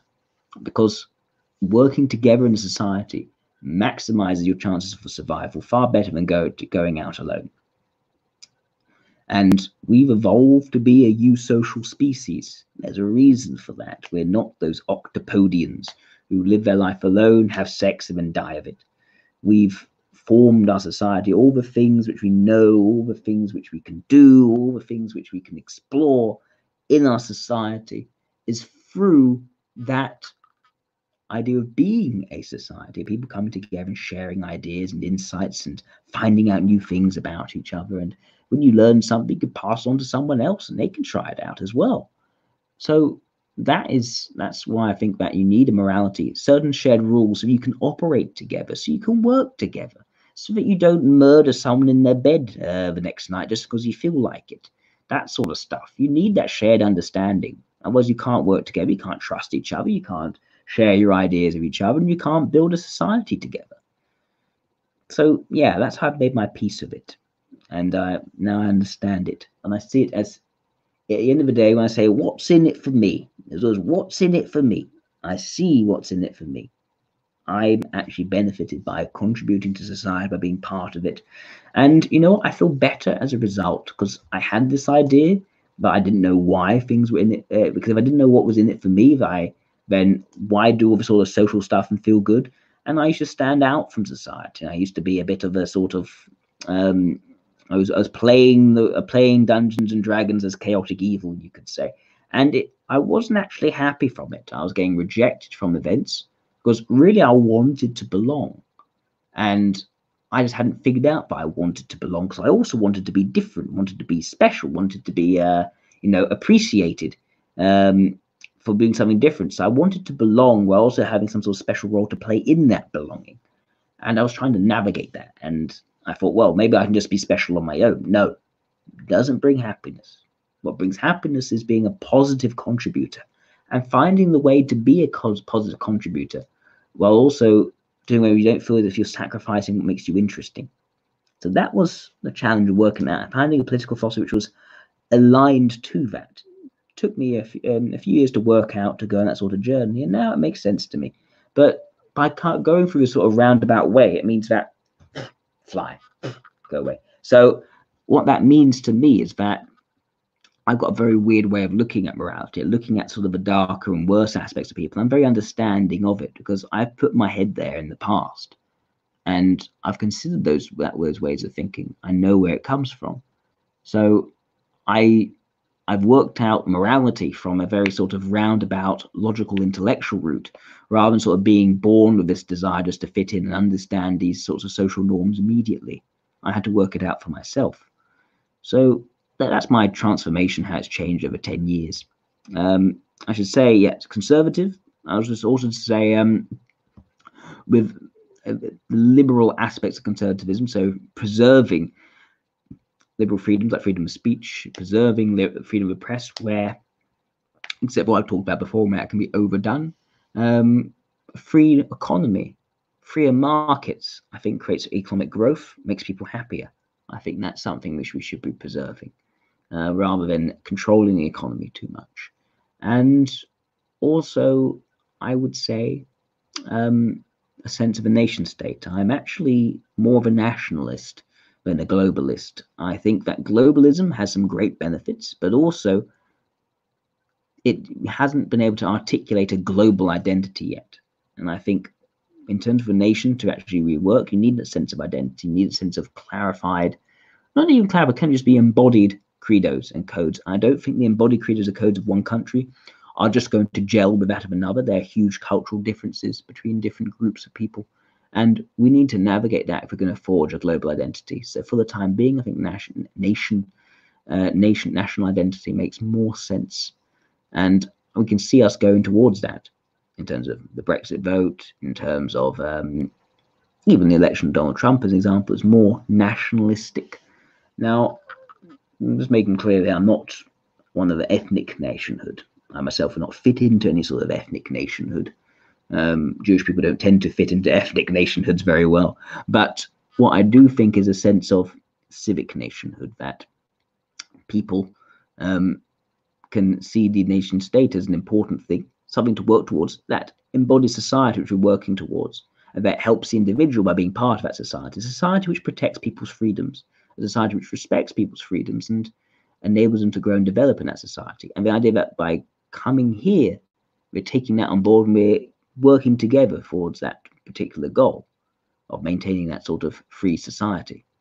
So it's a weird combination of both liberal and also more conservative beliefs, as it were, which I find with me. And I think it's relatively consistent, but it's composed of different parts coming together to create a synergy.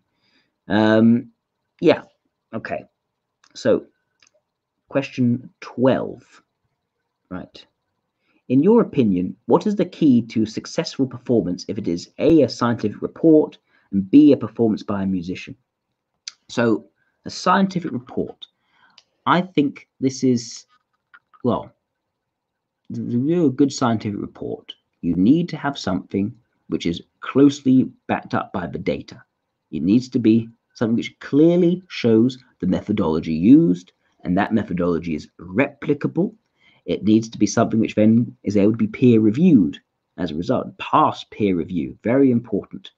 Oh, I think Kat's got to go. Bye, Kat.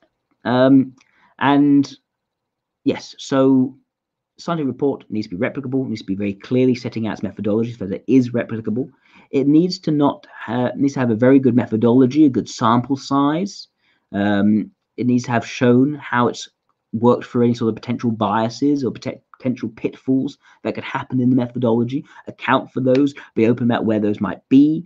So these sorts of things make a good scientific report. And then if you're lucky at the end of all that, you have statistically significant results of an effect size worth clapping about.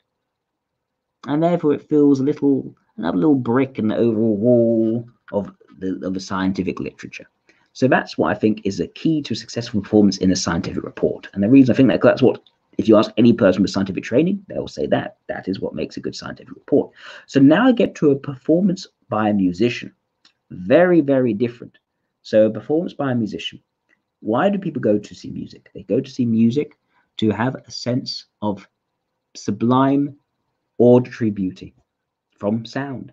Sound arranged in a certain way through certain notes, gradations in tone, to create an overall effect which is emotionally moving. So a performance by a musician, it needs to play enough of the notes correctly so that you recognize the tune. That's important. It needs to play it with certain verve, with certain vivacity, certain a sense of showmanship, a way which, and also finding the right notes, finding the right tones, the right levels of softness, the right levels of harshness to convey the mood and message of the music to the audience. So the audience is uplifted, so that the audience feels that they are carried away from whatever they're doing in the day-to-day to some sort of sublime music, some sort of sublime experience, which makes them not even notice they're in the room that particular moment. And they're just in the sense of beauty. They're just immersed in it. They're just taking in, enjoying it for what it is. That is what I think a performance by a musician is successful can do.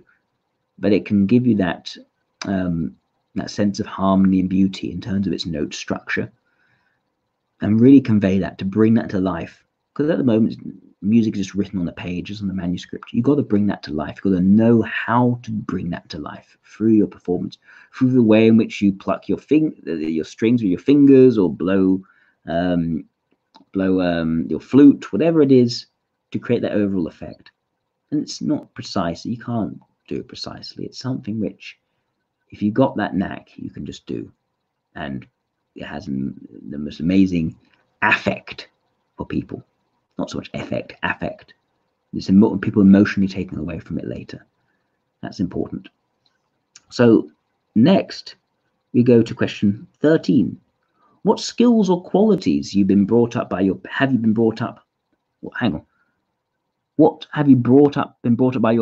What skills or qualities have you been brought up by your parents to have?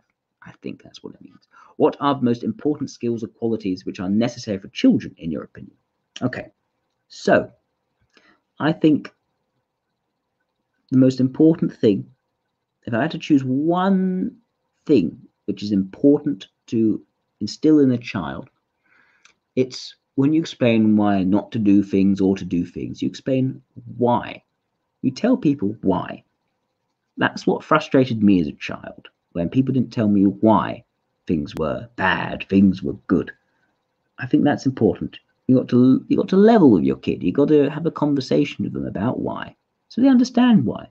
If you do that, they're less likely to then do the thing which is bad in the first place, because reverse psychology always kicks in. If you don't understand why, then you're going to try it out. Of course you are. You're not going to respect just because you're told it. So, yeah, I think that's the important skill or quality necessary for a child. It's knowing the why. Make sure your kid knows the why. I think there are other things you can teach kids, of course, but in general, teaching kids how to not die at a young age, and how to have a family, and to reproduce and keep the gene continuing. Yeah, in general, that's what parenting's all about. But I think everyone gets that. But I think that's the important message, the why. What skills or qualities have you been brought up with by your parents? My parents didn't. I mean, I guess they did teach me skills. I wouldn't really know how to go to the toilet if they didn't. But I think a lot of my learning I sort of did away from my parents. Some of it in school, and then no, I think learning on the internet, learning online, reading. I think a lot what my parents did was sort of nurtured my talents, encouraged what they perceived to be my gifts. I think that is what my parents did. But in terms of the instructional side, I mean, I was taught some things. My dad more so, say how to do washing up, how to manage day-to-day chores, how to think critically, how to plan ahead. Those sort of things that my dad taught me, I suppose. But I also had leanings that way anyway, and it wasn't so much of instruction. I wasn't sure that I wouldn't say that I learned very easily under his tutelage. I thought I learned better when I sort of saw a need and learn things myself. So yeah, that's how I'd answer that question. Not the best answer, but yeah. Question 14. Comment on the expression "might is right." Do you share it, and why? So I used to think that was what made sense, because I couldn't find a good rationale for anything else. But that seemed to at least make its own internal sense. But now I have a more nuanced view on might is right. So I think a better way to look at this is that you could take the sort of local view that might is right, where someone who has the most strength or power is the authority. They basically make everything what they say goes. And that seems to be okay for the short term. It never works in the long term, because you can never be sure that you command the most resources in that moment. Something's going to go wrong. And when it does go wrong, when someone else acquires more resources than you, or someone bigger is out there, then starts imposing on you, everything you said was right, then becomes wrong. So eventually it leads to contradiction. So instead, I'd say that might is right could make sense, but it's not the might of an individual. It's not the might of a person just imposing their view, because that's all very much limited in time and space. Instead, I say that the might that is right is the might of nature, what nature can enforce. just simply by being. That is what I think is the might. And so the might of the natural laws, the might of, for instance, gravity, that's a might. It's a force. We call it a force. I mean, that's always right. Things fall down to the ground. I think if you start to view might as right in that sort of way, where things end up happening, I think that's probably the better way of doing it, rather than just talking about individuals just imposing their authority on other people. But I think there's something to learn from this in terms of systems which aren't might versus right. Might is right. The system we live in now, democracy, is an example of that. That's where we've taken away the ability of tyrants to tell everyone what to do, which I think is beneficial. People are happier because not everyone can be a tyrant. Not everyone can be a big bossy person. And to prevent those sorts of hierarchies developing in society, instead, people are on more of a level playing field with their, at least in their political rights, not in terms of merits, of course, in terms of what achievement they can make for themselves. And what we can learn from this, though, is that you can't have certain rights. You can't have certain. But what you need to learn from might is right. It's not that right is might. That's the important thing. Right is not might. That is what people often assume nowadays, and it's not the case. You can't just come up with certain rights, certain principles, certain this, certain that, and just assume that that's going to become reality because you said so. You need to have a way of enforcing that. You need to have a way of making sure that's the case. Rules are just what one would call nonsense on stilts, unless they're actually maintained either naturally in nature, or they are enforced by that order creating person. So yeah, law requires law enforcement to some degree for that right to become might, or it needs to be fostered through agreement between people. It needs to be fostered through agreement between people so people can actually agree on what they're actually doing, and they're not going to break their word later, because there are consequences. You need consequences. Right requires consequences. So yeah, I think, so what I'd say about might is right, I don't agree with it in the way people often think. I think there is a more general, more natural way of thinking of might is right, which does make sense, which isn't what was initially conceived by Max Stirner, I should say. And I also think that we could still learn from the idea, so we don't fall down the other way of going towards right is might. Now, question 15. How do you define a close person to you or not? If someone's close to you or not? In what cases do you stop communicating with a person you consider close? I think I've sort of answered this already, but I would say a close person to me is someone who I talk to a lot at the moment. I think that's what I'd say. I feel as if I could become close to almost anyone if there was an interest in doing so. I don't really feel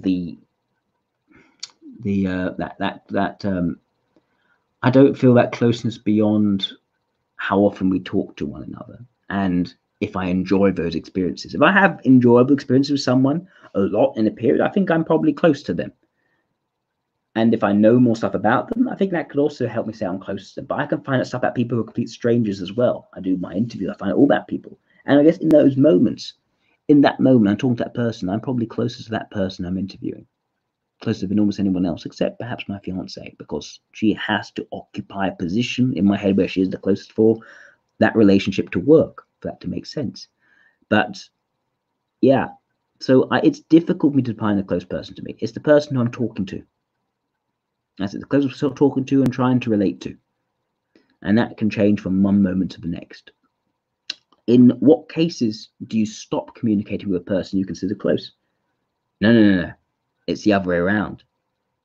I don't consider them close when I stop communicating with them.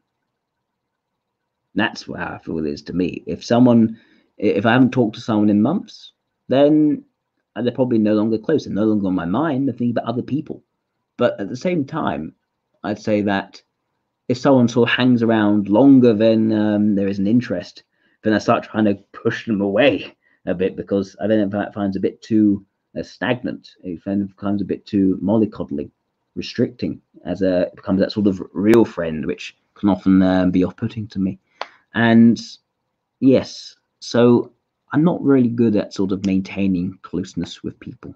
I'm as long as there's something useful or interesting which they're doing, then I can, because then there's some reason for it. But otherwise, I find it difficult.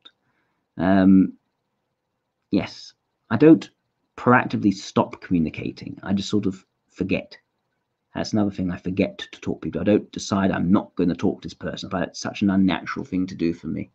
Because as soon as I'm interested in saying something or talking or sharing something with them in particular, because they got certain qualities which I know, because I've gotten to know them, but I know they could benefit me in some way by talking to them, then I'll talk to them I talk to them straight away. So it's, yeah, no, I don't just cut off contact. I don't create a barrier like that. There's not the sort of thing I do. Exactly when my fiance's seen someone strange add me on Facebook, who starts sending me, oh, hey cutie, how you doing? And she sees that, then Zara says, oh, I don't know who that is, why you got them as a friend? Then I can block them. I can block that person. That's because she said so, not because I've said so. And that's okay. I'm happy with her taking control of that for me, because I don't really need to think about it. 16. What do you think will happen to humanity in the 21st century? I've pretty much talked about this. I mean, okay, I've talked about the West. I haven't talked about the East. I imagine that the West will eventually conquer the East in this big global dictatorship, or there'll be some sort of massive war between the Empire of America and China. At least if Oswald Spengler makes any sense. And I imagine America may win through. Maybe China will win through. I don't know. I do not know. I'm not sure. But that's why I think if you follow along those that way of predicting, that may happen. If not, I just think, yeah, internet uniting everyone, one big sort of global singularity thing. Maybe. So, question 17. In your opinion, how did life appear on planet Earth? How did the man appear? So, in my opinion, we have different theories. So, I think the scientific evidence is suggesting that life is, well, if you look at life, it's a code. It's a genetic code, and it with certain phenotypes. And genetic code is a very sort of complexly oriented arrangement of proteins to create certain effects, which we can't really entirely calculate up, and so we call it life. It moves, it does certain qualities. We haven't been able to completely calculate the genome of a human being yet. We're working on it, but there's a very complicated arrangement of proteins. So how did life appear? Well, these complicated self-replicating arranged of proteins sort of added bits on, lost little bits through a series of mutations and changes to eventually, whatever seemed to actually not die off, whatever was able to maintain itself sustainably and replicate itself over time, making changes as situations changed, as challenges changed, to become what we are today. I think that's how life appeared and how man eventually appeared. This sort of self-replicating, self-mutating, very hyper-complex arrangement of proteins with certain epigenetics and genetics. So yeah, that's how I think life appeared. I think that makes sense. I also think that you could use other religious or theology to explain in a more symbolic way how man appeared and what man means, because you can explain the mechanics fine with the science, but to actually get a map of what it actually means, to get a sense of a why behind the what, I think religion can be helpful as a map, and mythology can be helpful in that respect. And you can pick whichever mythology you want. Some mythologies seem to have more weight than others in shaping our ideas. So this sort of Judeo-Christian view of the Bible that man was made in the image of God, that's important. The idea that man was created to represent but not actually be the divine. It has a spark of a divine. It has a look of a divine. And the image of God, well, because God creates and man also creates. That's important. It lets us recognize our place. And so I think it's good to consider both the religious and the scientific accounts for how life appeared on Earth. One is factual, the other one is more spiritual and metaphysical. Well, a bit more, yeah, it is well, not metaphysical. It's a degree of deontological, I'd say. Explain why we should be doing stuff. So I think it's good to consider both. I don't want to just limit myself to one or another. I mean, I know I believe in one context, and the other context I think provides meaningful insights as well. Question 18. Do you believe in supernatural phenomena, the evil eye, curses? Why? So I think there is probably some reason why people hold these supernatural phenomena to be true. I am open to these phenomena existing, but I do have trouble with the idea of the supernatural. And I say that not because I don't think stuff like evil eye and curses can't exist. I think there may be something behind them which people have seen working, something we can't explain yet why these exist. But I have trouble with the idea that something,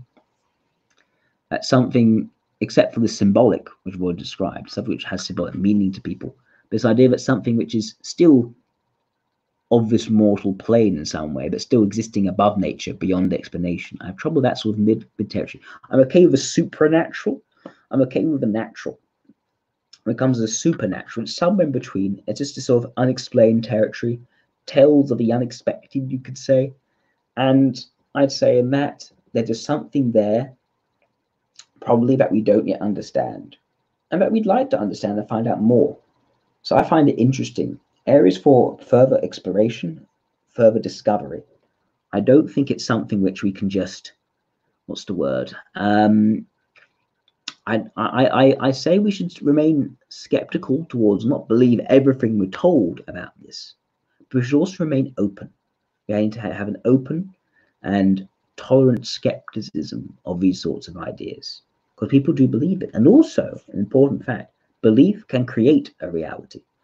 People who are cursed by a witch doctor, if they believe in the potency of that curse, could actually die from that curse because of the psychological ramifications, if not the curse actually existing as some sort of thing. So we need to pay these ideas with a bit of respect, but we should also be skeptical and not just run away with them and just believe in it ourselves. Question 19. Okay, situation. A burglar is trying to break into your house. You are inside. What will the actions be? So what immediately comes to mind is basically stick your head out the window and offer them a cup of tea.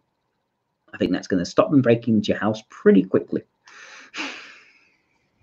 If not, you can always make sure that you're hiding a baseball bat behind your behind your back, so you can whack them over the head if they still decide to persist. But I find that the best thing to do with a burglar is to give them a reaction they're not expecting, because then they don't quite know what to do. It's not to threaten them immediately, because they can go to reaction and they could pull out something dangerous. No, bamboozle them.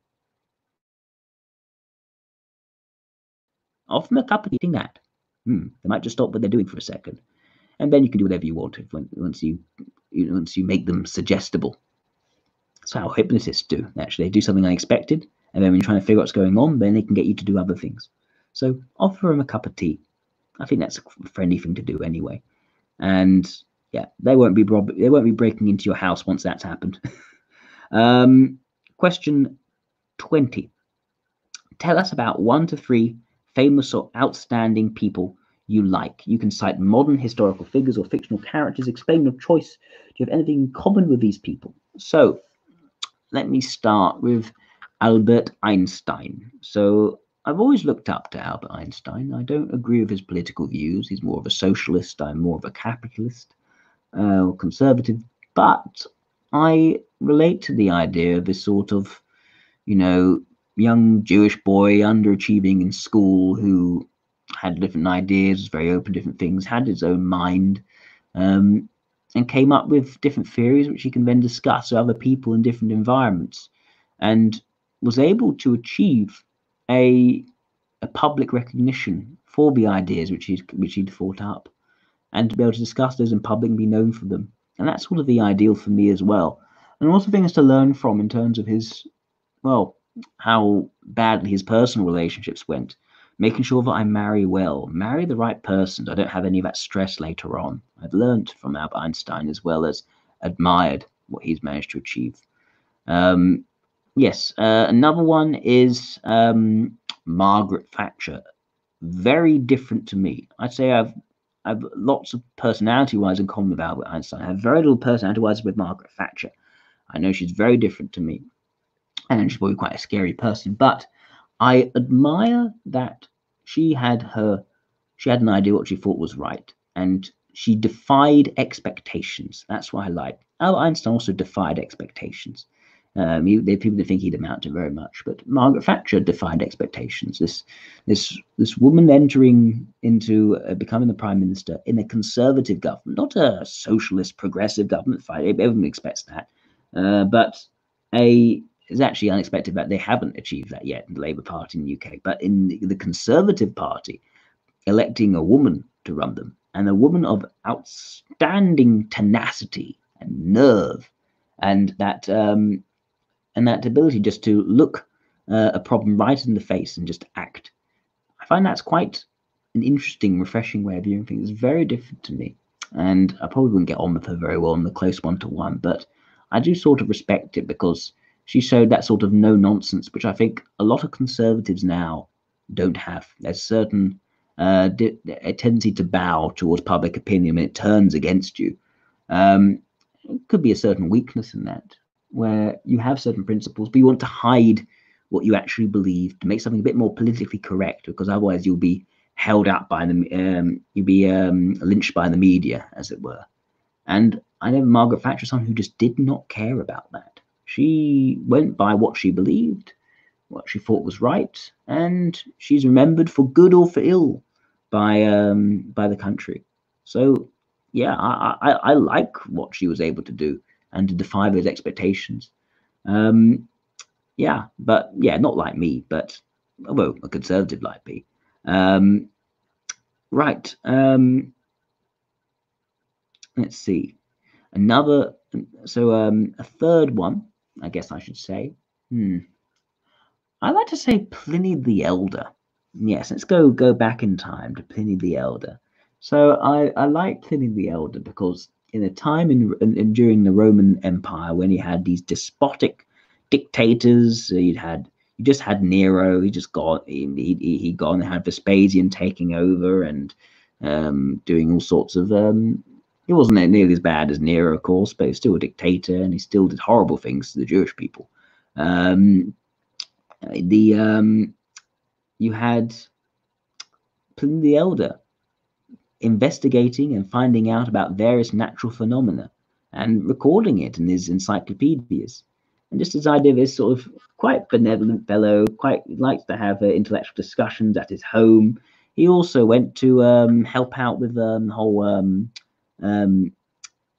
Mount Vesuvius eruption. He ended up having an asthma attack and dying, unfortunately. But just thinking, I could have before the whole eruption, of course. But I could have, if I'd like to live during this horrible time in Roman history, had all these dictators, and the Roman Republic was in ruins. There's no republic left, no freedom anymore, and have someone who, you could just go to someone's house like that and have interesting discussions. I kind of like that. I sort of I kind of like that Pliny the Elder as a figure in Roman history. In otherwise quite sordid litany of characters, you could say. But I don't know. Actually, I like Pliny. I also like Cicero. He's quite cool. But Pliny, I think, at least for what comes to mind. Question 21. How do you like spending your free time and why? Doing videos like this. No, I like looking up different stuff and finding out different things, like playing video games. I like engaging in socionics discussions and typing people interviews. And over time, I've become more able to do things constructive, where I used to do things which were purely leisure-based. Even now, I still do things with purely leisure-based, like playing computer games, which I enjoy, and watching TV, watching anime, sharing experiences I like with my fiance, like watching TV shows which I've already seen, but I want her to experience. I can live vicariously through her. I enjoy doing that. All sorts of activities. Yeah. lots of stuff. Question 22. Tell us about the country in which you would like to live. Explain your choice. What do you like and dislike in country of residence? So the country I would like to live is the United Kingdom of Great Britain and Northern Ireland. That is the country which I would like to live. I'm very happy where I am. I don't plan on moving anywhere else. I'm a proud Brit. And so my choice, I think in general, we should live in the country which we most want to live in. I'm happy to be in this country. This is the country where I was born, where I grew up. I've got an understanding of what it's about. I can also see where I'd also like to help it in the future and what I can do to contribute maybe to that. So yeah, no, with a great history, with a working political system, an open freedom of speech has existed. I love the humor, the culture of the Brits, and it is embodied. It isn't something which almost needs to be articulated. It hasn't felt the need to articulate, and I like it hadn't really needed to articulate. People just know, but also there's a need to do that now, I think, to articulate what being British is about. People understand, and so that people can then become more British and understand that and take that on board to help people like my great-grandparents, for instance, who would have immigrated and may have felt ill at odds. Used to start off with. Let's see. Question 23. Right. I think we get to the picture round. For each of three pictures, give detailed statements and thoughts. What you see in the picture, what in your opinion, is the main idea of the author. Let's start with this one. So that looks like someone who, if I had asked out, would have been quite creeped out by the idea at school. Looks sort of serious. Looks sort of, I'm not sure if she's quite gentle or quite formidable. Could be either. But there's there's like a piercing look in those eyes, and one of assessment of character almost. I don't know. I feel a little bit. Maybe it's like she's judging me. I'm not sure. She's got a good hairstyle though. That's pretty cool. Looks like a bee's nest almost. Nice flowers, and yes, looks like something out of the. I'm going to say the 18th century. I'm thinking 18th century, maybe late 18th century, or maybe just before it got all wiggy. Yeah, it could be the end of the 17th or the end of the 18th. One of those. No, I think it's end of the. No, I think it's late 18th century or very beginning of the 19th. Yes. This scene. Oh, this is more interesting. I like this one. So this is chaotic. Oh, stuff happening. There's fire. There's brimstone. It looks like the right. So this is almost a biblical scene. This is God is angry. God is angry, and these people can see that he's angry, and they've been doing naughty stuff. What are they doing over there? What are they doing? They are taking something. They are ransacking something. They're taking something out of some sort of religious place. What is this religious place? Some sort of temple. They are taking something out of the temple. They are ransacking it. They're taking good jewels and gold, things that should be there, out. There is a woman on the ground. She's got a baby on her. She got her boobs out as well. She may have been ravished or something like that. People are then looking up at the sky. The God is angry. Lightning strikes and fire rains down. Now look, lightning can strike things, right? Fair enough. But it struck a statue representing something. Something good has been corrupted and therefore must be destroyed. Some ideal has been destroyed. Something has been breached. And so the statue representing has been struck by the lightning. And it's not often you see fire raining down from the sky. Even if the lightning strikes, fire raining down from the sky is a pretty good sign that God is angry. Okay, so that's what's happened. Right. This picture. Oh, I like this one more. It's a bit less intense than the other one. So that is good. So this is a hunter. This guy just hunted some fowl, some game, some ducks, some rabbit, and they're having some sort of He's telling some sort of story, clearly. The dog is doing some sort of poo or some sort of fart, I'm not sure what, and they are listening to the story. He's finding it sort of bamboozling. He's like lighting a cigarette and about to ask a pertinent question about the story being asked, or being told. So this is a very sort of, looks like a fun scene to be in. I wouldn't mind sitting there. I wouldn't mind, being, I don't know, listening to this story, whatever it is. Yes. Oh, this is a symbolic painting, clearly. So here we have a bench where two people are next to each other. Something about love, something about relationships, but on thin rope or string between the wings of aircraft. That is a very dangerous situation. They're probably going to die at some point because the planes can't fly next to each other so consistently. Something's going to snap. People are going to fall to their death below the clouds.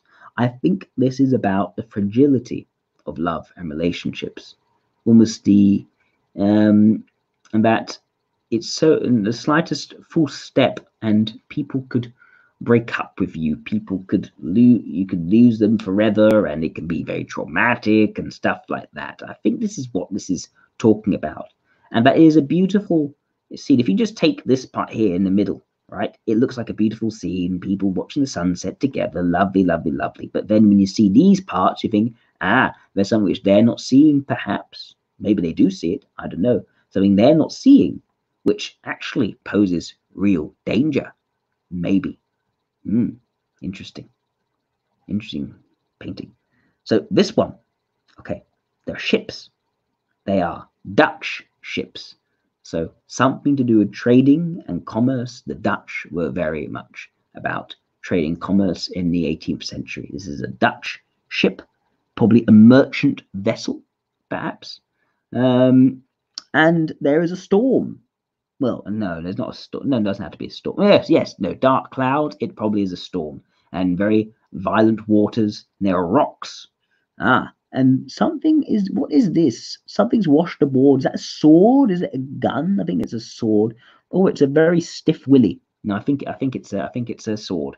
No, it's not. Hang on. There's a flag on the end. That is, no, a ship has sunk. A ship has struck the rocks and sunk, and that is the top. That just like that. On the top of there, that is like that. And that's sunk beneath the waves. So a storm has disrupted a Dutch merchant vessel. I assume they're merchants. I think I'm just being racist towards Dutch people. I assume when I see a Dutch ship, it must be something to do with commerce. Right. Ooh, black shadows. We immediately know that's something sinister. What else could it be? It's interesting. The black shadow, right, going up the stairs, it doesn't actually cast a shadow. That's interesting. What does that tell you? That means that that thing is not real. It's not. Well, it's not concrete. It's not. There's not someone pulling a black flag across the stairway. Instead, what this is a supposed supernatural. This is something which is breaking the normal laws of physics. Otherwise, you see it casting a shadow. So it's going up the stairs or it's going down the stairs. I'm not sure. You can't really tell in this. And you can see streaks going one way, but also going the other way. Maybe they're two different black shadows going in opposite directions. One up the stairway, one down the stairway.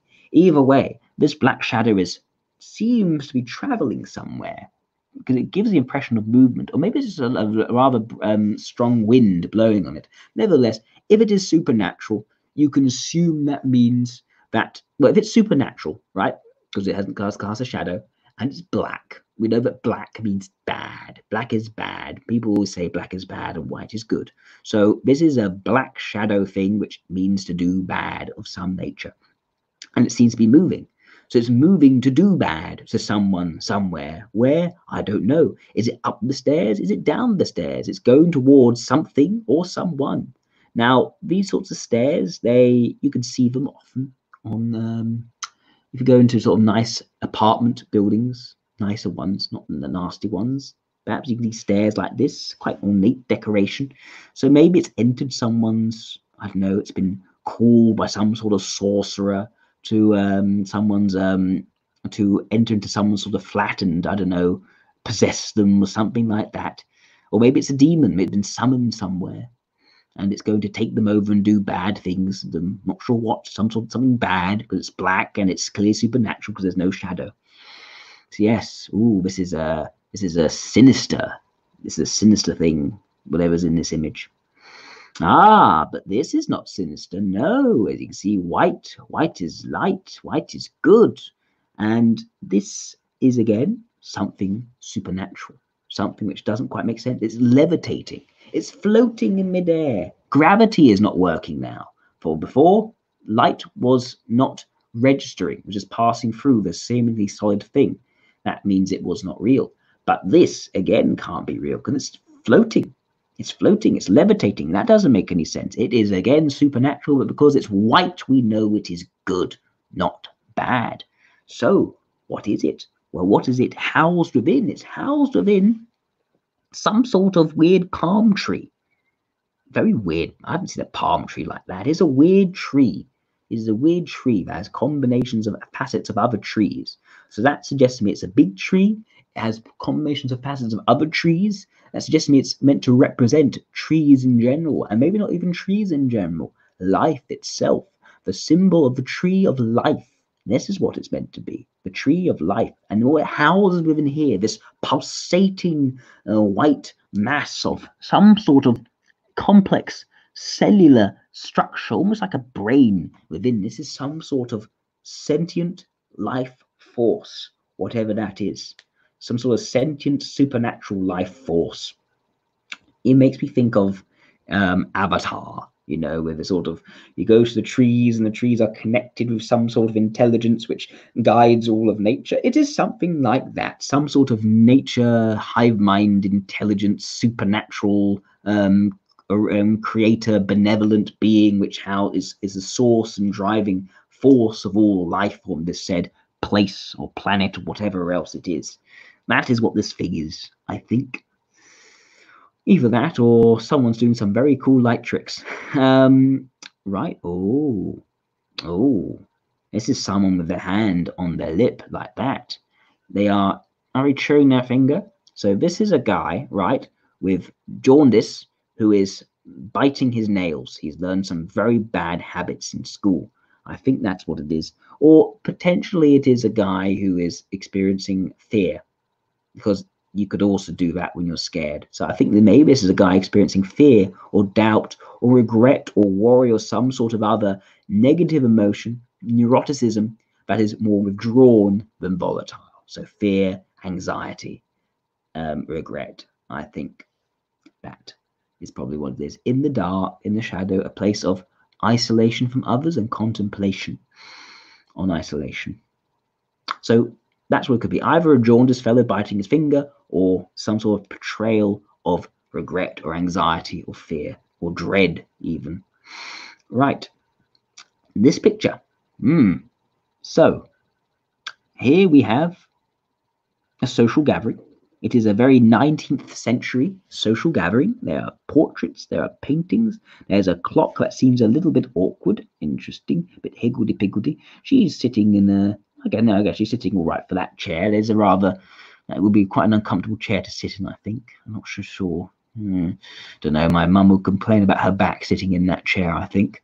Yeah, there's a fellow leaning on the back, talking. There, clearly, the main focus seems to be everyone is looking at this fellow here with this document. What is he doing? What is he reading? Everyone's interested in what this document has to say.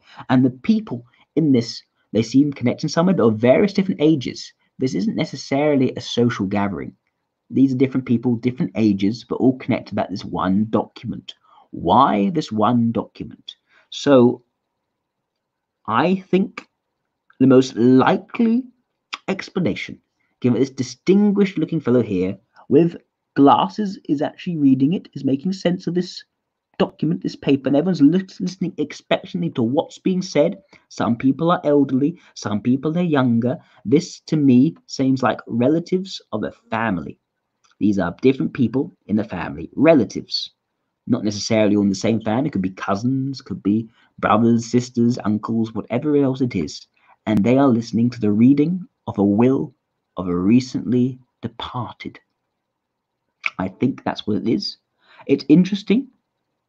In the curtain here, is that black or is it red? If it's black, it could be about a recent death, covering that for mourning.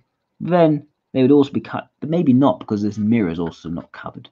But maybe that's also, no, that's, to be fair, it's not a Jewish family, so that's fine. Yeah, they're a Christian family, so most likely, probably not Jewish, they're probably not covering up windows, so covering up mirrors, which often happens in people sitting shiva. But no, I think there's been the death. There's been the death, and someone's reading the will, and the relatives are trying to find out what are they going to get. Maybe. Could be other explanations as well, but that seems to strike me. It could be, alternatively, the plot of, say, Cluedo, and there's been a murder. Oh, again, a death. There's been also a death. But oh no, there's some sort of mystery, right? And this guy here is reading some note left behind by the, I don't know, again, by the deceased. Why does it always go back to the deceased? Or by the murderer, perhaps, a letter, and they're all trying to figure out what it actually means. But no, I think what's more likely is they're listening to the reading of a will. That seems to make sense from the various age disparities, but they're all connected around this particular document. I think that's the major time when that sort of thing happens. Okay, yeah, anything else? Oh, another picture. Oh, it looks like a murder is afoot. Not the murder of a previous example, not that perhaps potential murder, but this, a murder of crows. A murder of crows. And I'm not sure what that stuff is, that membrane is behind them. No clue. These are crows, and they are look a bit raggedy, crows, sort of looking at each other. Not sure, but I know it's a murder of crows. The question is, why are they murders of crows? What do crows represent? Oh, are they necessarily even crows? Maybe they're ravens instead. Now, ravens, they can represent the afterlife. They can be psychopomps in Norse mythology, and they represent also wisdom as well. So maybe there are different reasons why these crows or these ravens are being portrayed. Or maybe there's something quite dark and gloomy and sinister about it as well. A dark foreboding, perhaps, depending on how you interpret crows or ravens. I'm not sure if they're ravens. I need to listen to their core to work it out. Maybe their beaks are more raven beaks, but I don't know. I need to look it up again. Yeah, so that's a murder of crows or ravens. A bit of impressionism. That looks nice. So this is a building. Wonder if it's the maybe it's actually the Thames, and maybe there's the Houses of Parliament. I'm not sure. Let me see. I think it may be the Houses of Parliament with Big Ben, but I may be unsure. Let me take a look. You know what? I think it is. Yep, I think it is. I think that is. There's not Big Ben, but it looks to me like the Houses of Parliament over the Thames River with the sunset. This was painted. I wonder who painted this. It does seem like Impressionism. Not sure. Correct. No, maybe it's Expressionism. I just don't know my art properly. You know what? I think actually it's no, I think it's Impressionism. Definitely Impressionism, not Expressionism. But it is a sunset scene, I think, over House of Parliament over the Thames. I think that's what it is. Yeah. Right. So, let's look at the next image. Interesting, this one. So here we have a ladder between two realms, two worlds. A ladder which starts off here, and deep beneath the water, it goes down, down, down to a completely different world. It's interesting. This is a sort of the fairy element, the fairy world. The idea that you take a ladder down to some sort of world, again, of supernatural quality. Something happens, it's hidden out of the way and beyond what people are used to looking at. and the idea that things lying beneath the water, things which are unknown, the water conceals that which is unknown. That's what I think. And then maybe there's a means thereby which someone can pass down to this world, climb down this ladder. But yes, that's what I'd say. And it seems to be a very different landscape. Of course, it's forest here. Here it's a shoreline. Here's forest, and that contrasts the two different terrains. It does, and also a sense of the impossibility of that. Not just because you got trees underground, under the sea, but more because you can see the sun rising here. These cannot be the same planes, the same realms of existence, right? One has to be. It was almost like passing through this water, through this ladder. It's like a portal to another world. That's what it seems to be by the fact that there seems to be the sun rising or setting in the distance there. But it could also be maybe that is a question of perspective as well.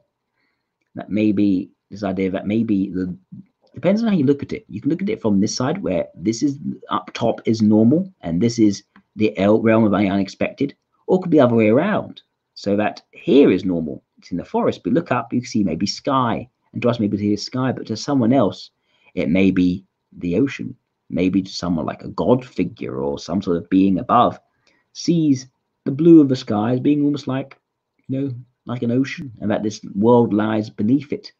But I think what makes perhaps more sense is the other way I thought about it. It just seems to connect up better. Yeah. Okay, next image.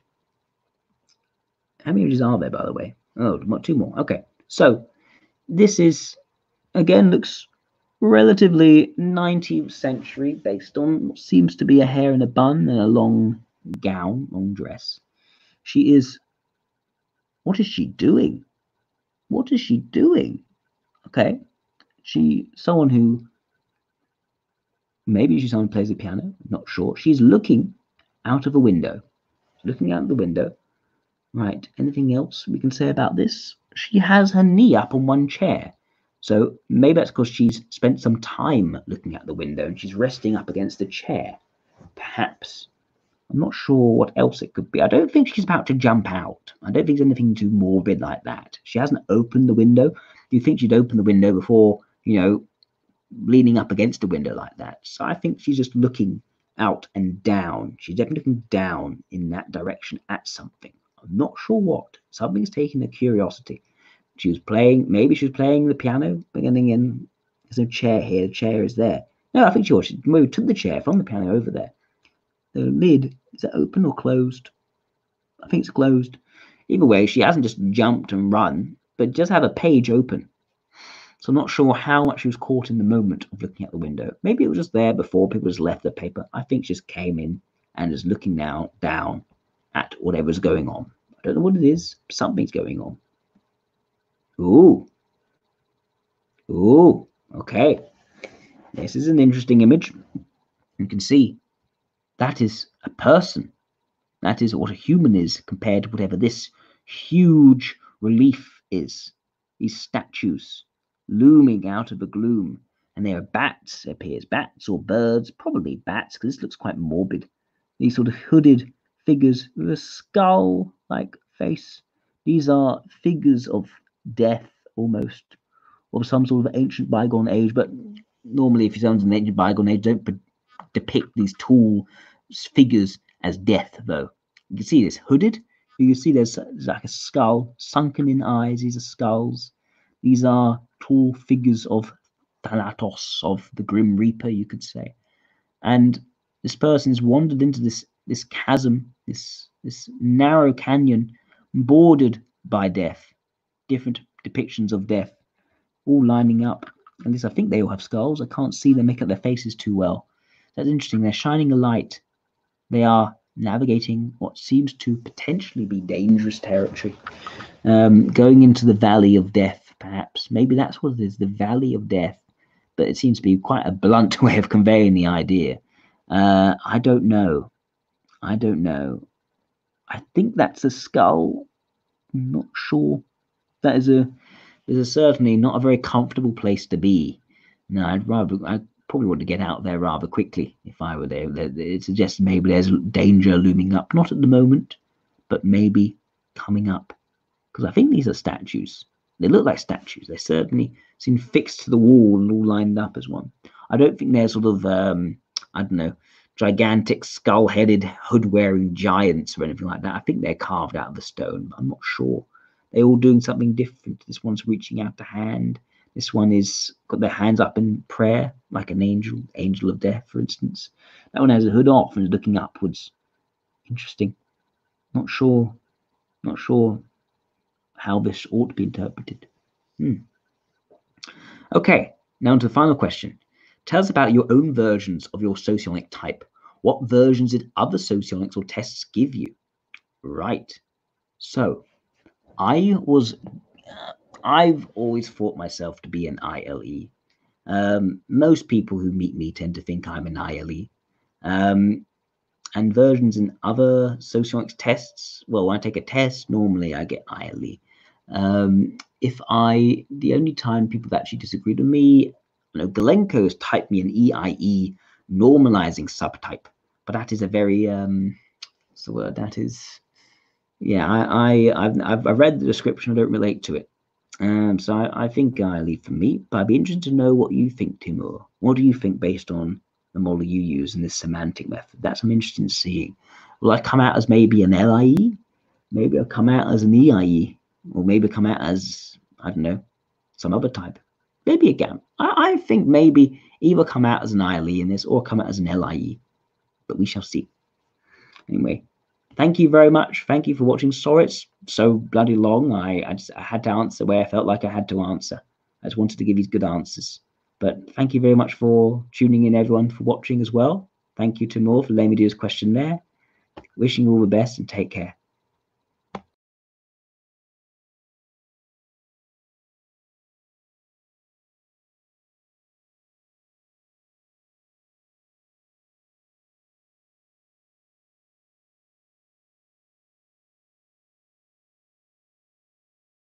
Goodness, I completely forgot. I meant to actually end the broadcast.